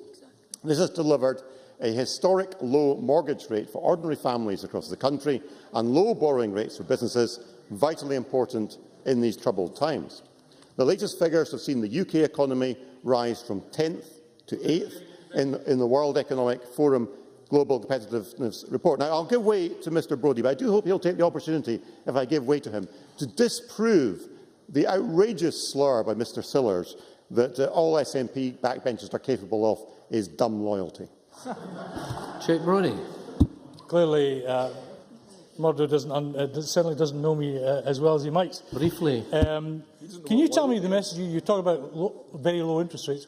What message do the Tories have for savers? Murdo-Fraser. Well, Presiding Officer, I was hoping for better from Mr Brodie. Mr Sillars said, "These are not sheep. If they were, they could be forgiven." Presiding Officer, as Mr Brodie knows, the government is doing its best to improve the market situation for everyone. I'd also point out that we have created 900,000 new private sector jobs since 2010. I would repeat that for the benefit of Colin Beattie, 900,000 new private sector jobs. And last week, of course, the Chancellor announced a new tax break of £160 million for the oil and gas sector. Now, of course, there is much more that can and will be done, but we should not fail to recognise the action that is being taken. Now, the response to all this from the SNP is one simple solution, one silver bullet to kill all ills, and that is to call for more capital spending. And it's the easiest thing in the world for Mr Swinney to call for somebody else to spend money or give him the money to spend when he does not need to find it from his own budget. And let us be clear exactly what it is proposing. It is that the UK government should increase borrowing in order to fund capital spend. And Mr Swinney, to be fair, accepted this point. But it is high and reckless levels of borrowing by the last Labour government that got this country precisely into the situation from which we are now trying to recover. Calling for yet more borrowing at this time is a bit like putting a house fire by pouring on paraffin, unlikely to deliver the desired outcome. I live in hope Mr Hepburn will disprove Mr Sillars with his intervention. Jamie Hepburn. And of course, Murdo-Fraser could never be accused of loyalty to his leader, I'm sure. On the specific point, I wonder if Murdo-Fraser could answer this question. Is it better to borrow to invest, as has been called for by this government, or is it better to borrow, as his government is doing, to fill a black hole that borrowing could otherwise fill? I suggest Mr Hepburn listens to the IMF, who commended the British government's deficit reduction strategy. And of course, if you borrow too much, you put at risk the vital AAA credit rating, which keeps interest rates low and puts money into the pockets of ordinary families about whom I would hope Mr Hepburn would have a concern. Now, we've heard from SNP members throughout this debate. They need to have their hands on more levers of power to deal with the current economic situation. But the independence they are proposing passes those levers to someone else.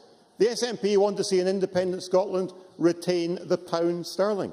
That will mean our interest rates are set by a foreign country. I hope Stuart McMillan is listening to this. It will mean our borrowing limits are set by a foreign country, and it will mean our spending limits are set by a foreign country. We won't have more levers of power. We will actually have fewer levers of power than we currently have.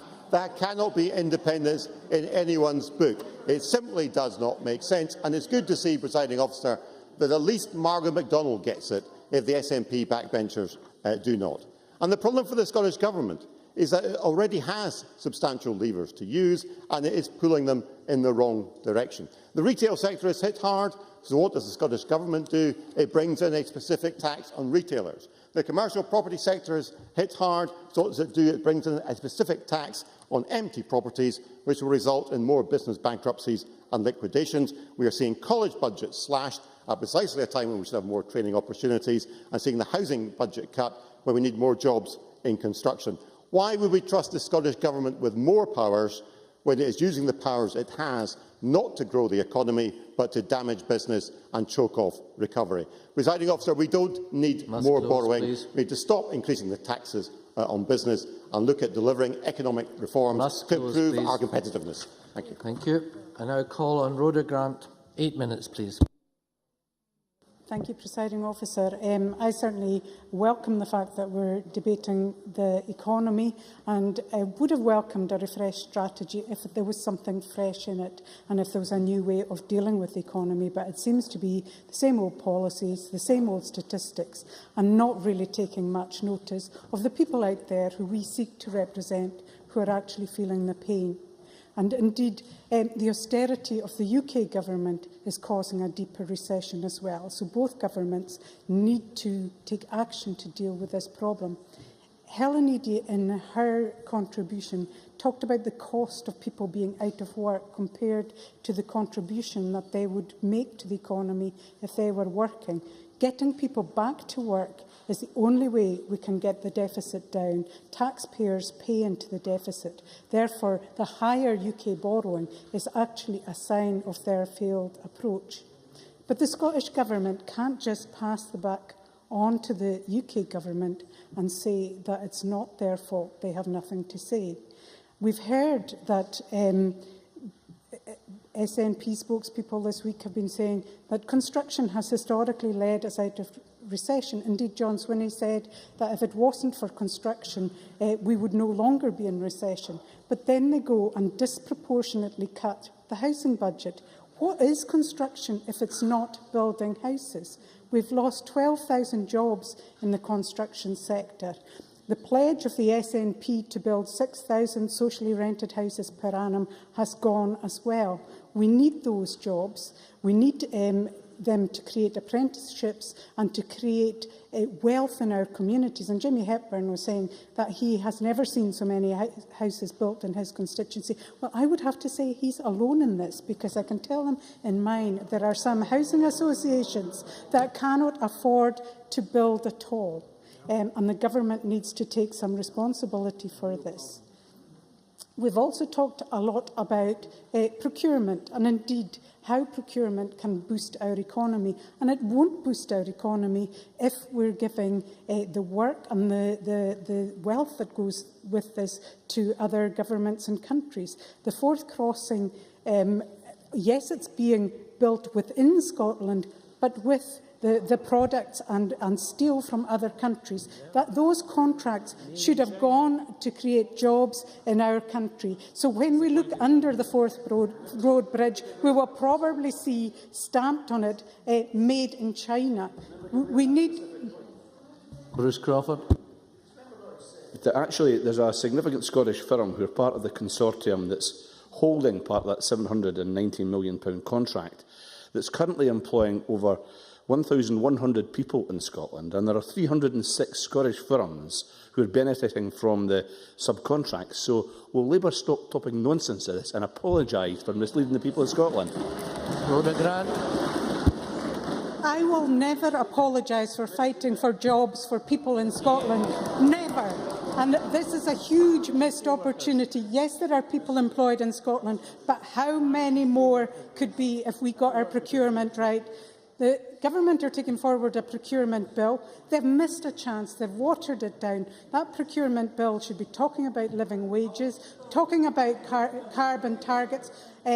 I think this is an opportunity missed, and I will look forward to seeing the bill if it does all those things. Indeed, you could be very clear that you would have backing here, but I'm afraid it will end up into another managerial speak by this government. They talk the talk, they don't walk the walk. They should look at what people in Wales and the like are doing.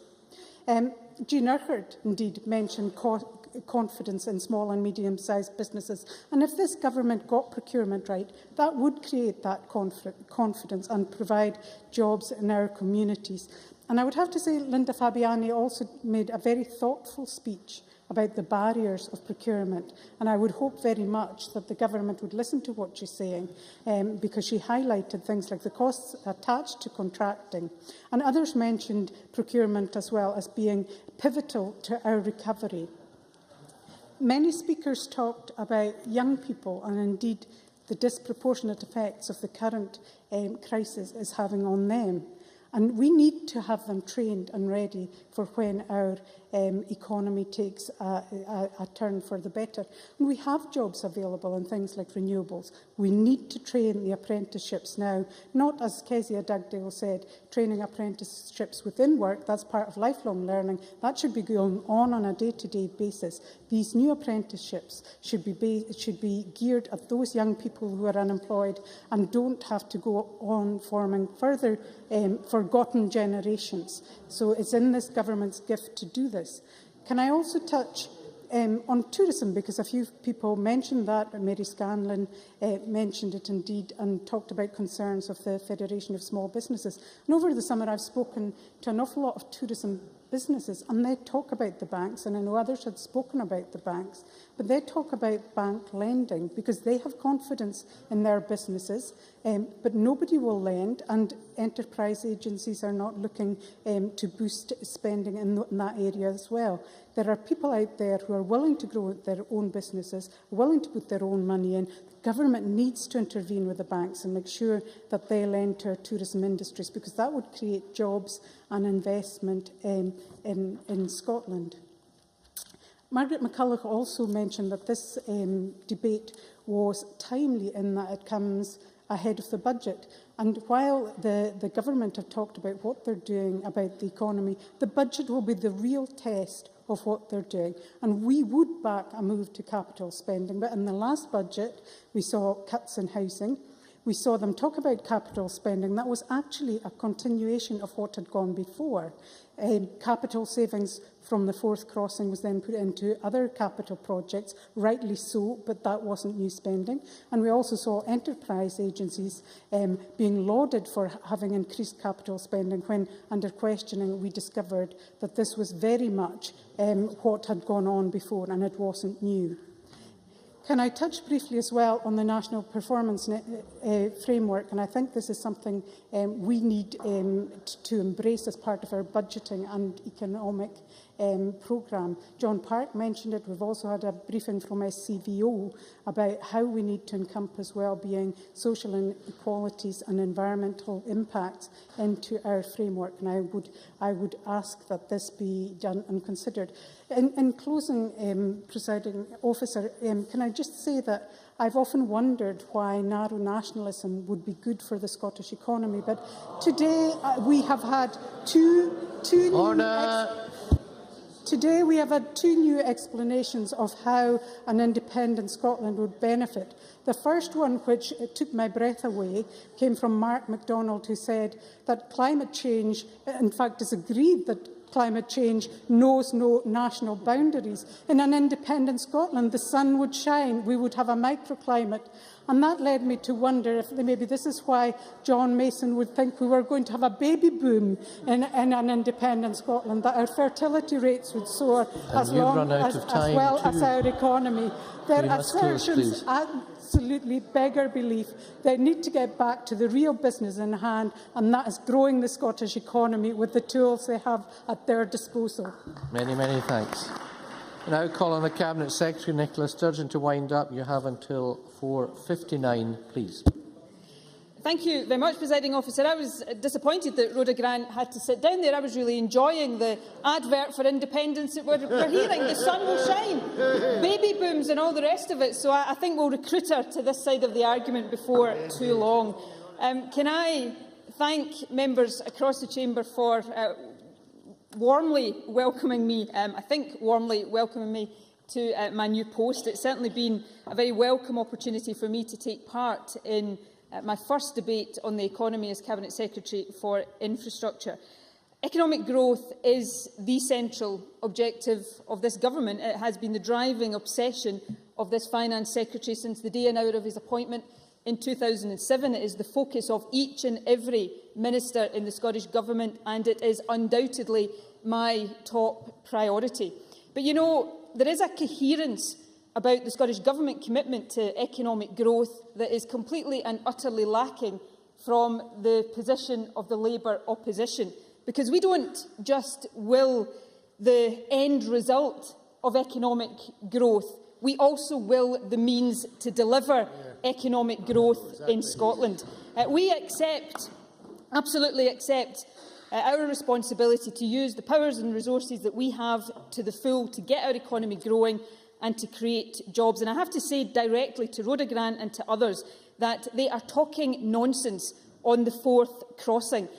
But the comments they insist on making in this chamber do a huge disservice, not to this government, they do an enormous disservice to the Scottish companies that have won more than 60% of all subcontracts and more than 86% of supply orders on the fourth crossing. Scottish companies doing their job and winning on merits, and I don't think Labour should be talking them down in the way that they do. So we accept our responsibilities to the full, but we also know that if we are to deliver to the extent that the Scottish people want to see their government deliver, then we require to transfer the economic powers that currently lie with George Osborne to this Parliament. Labour want to leave those powers in the hands of a Tory Chancellor, and that's the question they have to address. There have been, yes, of course. Neil Findlay. I find it remarkable that in this debate on the economy that no one has mentioned the desperate, very desperate situation at Halls of Broxburn, where 1,700 people are potentially going to lose their jobs, with ramifications for the whole of Scotland. And we cannot simply wish these things away or pretend they haven't happened. I hope the Minister will refer to it in her summing up. Cabinet Secretary. Can I agree absolutely with Neil Findlay on the importance of the situation and the severity of the situation at Halls of Broxburn? I hope it's an issue in which there would be no party political division in this chamber. Neil Findlay will know that John Swinney, the local council, have been working incredibly hard and continue to work incredibly hard to ensure that there is an appropriate response to that situation. And all of our thoughts and all of our concerns and all of our activities should be supporting those affected to the absolute maximum. And I hope all members of the chamber would support John Swinney in the work that he's doing in this regard. There have, Presiding Officer, been some very good contributions in this debate. Mark MacDonald, Linda Fabiani, as others have said, I thought made an excellent contribution, and I look forward to talking to her about some of the interesting points she was making on procurement. We've heard from Rob Gibson, Stuart McMillan, Chick Brodie, Colin Beattie, even Helen Eadie, I have to say, in a speech in which, not surprisingly, I didn't agree with absolutely everything she said. Nevertheless, I thought she made some good points. She certainly got it in a way that not all members of this chamber get it, about the importance of capital investment in driving a construction-led economic recovery. I would like to comment on some of the Tory and Liberal backbench speeches, but the Tories and Liberals didn't manage to get any backbenchers to defend the economic policy of the Liberal-Tory coalition. So I'll have to leave that for another day. I have to say, I thought there was a glaring logical inconsistency in much of Ken McIntosh's speech, which I think undermined much of what he said. I think Ken McIntosh brings a great deal to this chamber. I think he's an intelligent guy.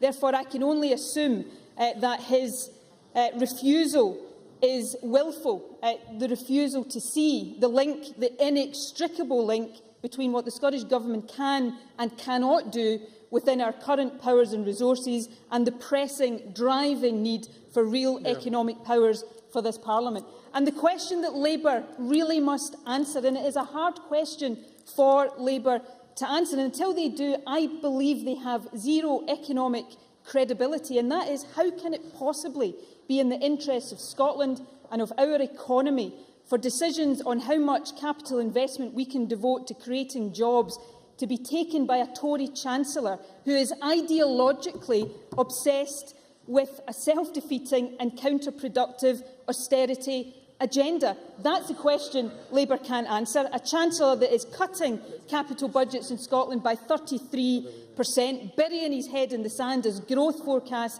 continue to reduce. Labour may think it's better to stick together with a Tory Chancellor. I think there is a better alternative.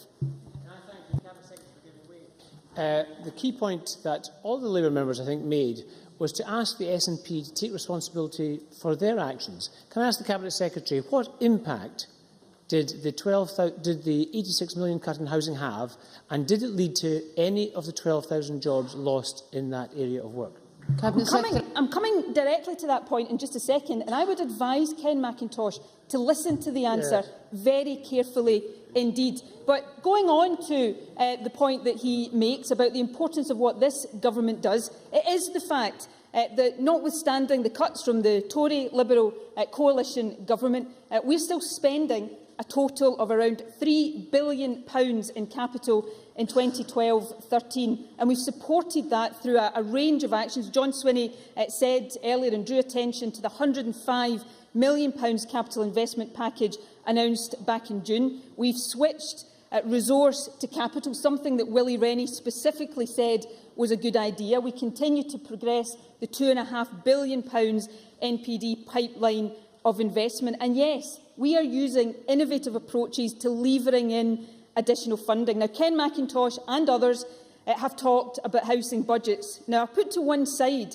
how they can possibly imagine that Scottish Government capital budgets can be somehow immune from a 33% reduction in our overall capital budget imposed by the Government in Westminster. But let me say to Ken McIntosh, let me look at the last year of the Labour Government.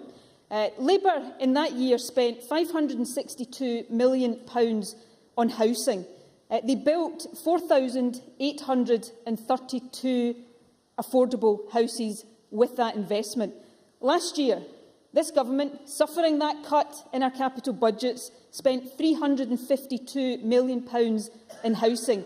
We built 6,882 houses. We built more houses last year, affordable houses, than in each of the last 4 years of the Labour government. That's the reality of making sure you use every pound wisely, levering in additional money. And let me finish this point to Ken McIntosh, and it is perhaps a basic lesson in economics. It's not the amount of money you spend that has the economic impact, it's what you do with the money, it's the number of houses you build, because that's what employs the construction workers, and our record on that is much better than Labour's in the times of relative plenty. So I will take no lessons from Labour when it comes to building affordable houses. Yes, I'll take an intervention. Ms MacDonald, this will have to be brief. Much has been made of the cut that is about to come in the budget. So therefore, what does the government expect to cut? Because it won't have enough money to do everything it has said it would like to do. Cabinet Secretary, Margaret MacDonald will realise that I've been just addressing a point by Ken McIntosh about the impact on capital budgets that we've already seen from the cut in our budget, but making the point that because we are seeking to use innovative ways of levering in additional financing, then we're making that money go further. But I agree with Margot MacDonald. I don't want this Parliament and this government to constantly be in the position of accepting cuts from elsewhere. I want us to be responsible for our economic affairs so that we can take the decisions needed to get our economy growing. This has been a good debate, Presiding Officer. This government will continue to promote economic recovery in absolutely everything we do, but we will continue to make the argument for this Parliament to have real economic powers, because that's what Scotland needs.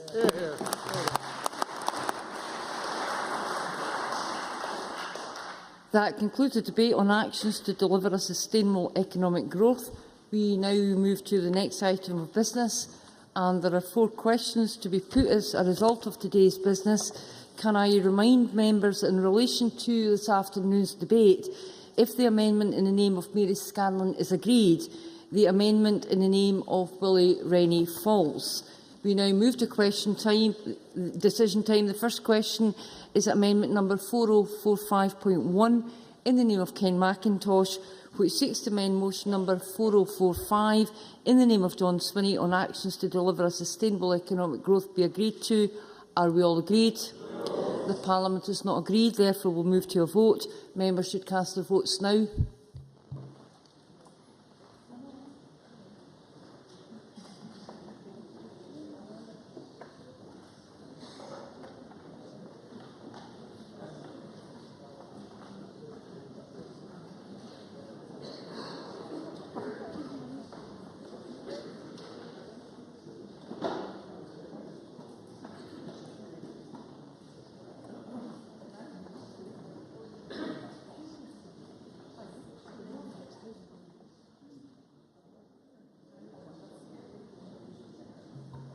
The result of the vote on amendment number 4045.1 in the name of Ken McIntosh is as follows: yes 30, no 79.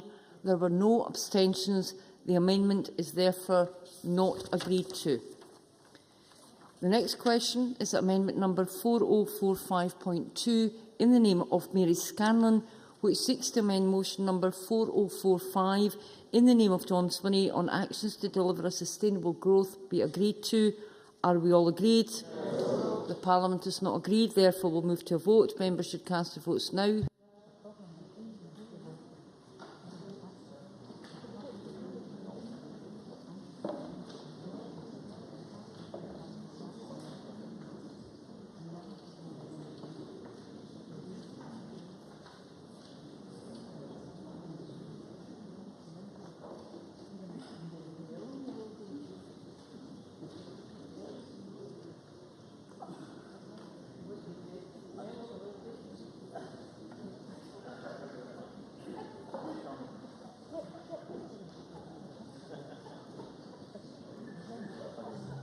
The result of the vote on amendment number 4045.2 in the name of Mary Scanlon is as follows: yes 10, no 95.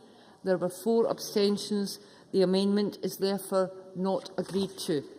The next question is amendment number 4045.3 in the name of Willie Rennie, which seeks to amend motion number 4045 in the name of John Swinney on actions to deliver a sustainable economic growth be agreed to. Are we all agreed? Yes. The Parliament is not agreed, therefore we'll move to a vote. Members should cast their votes now.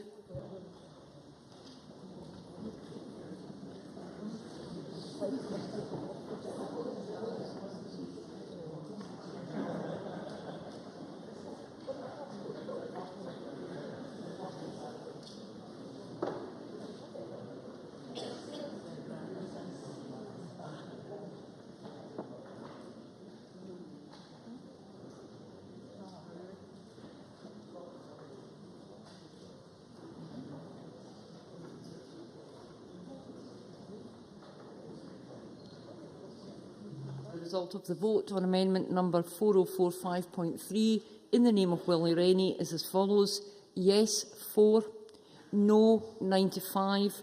There were 10 abstentions. The amendment is therefore not agreed to. The next question. Order. The next question is that motion number 4045 in the name of John Swinney on actions to deliver a sustainable economic growth be agreed to. Are we all agreed? Yes. The Parliament is not agreed, therefore we'll move to a vote. Members should cast their votes now.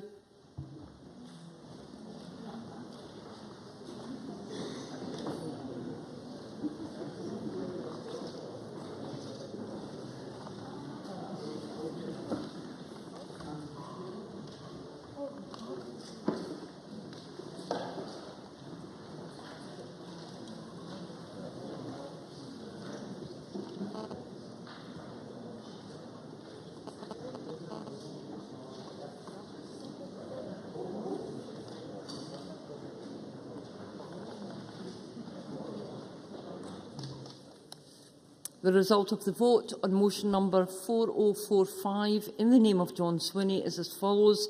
Yes, 62. No, 47. There were no abstentions. The motion is therefore agreed to. That concludes decision time. We now move to members' business. Members who are leaving the chamber should do so quietly and quickly.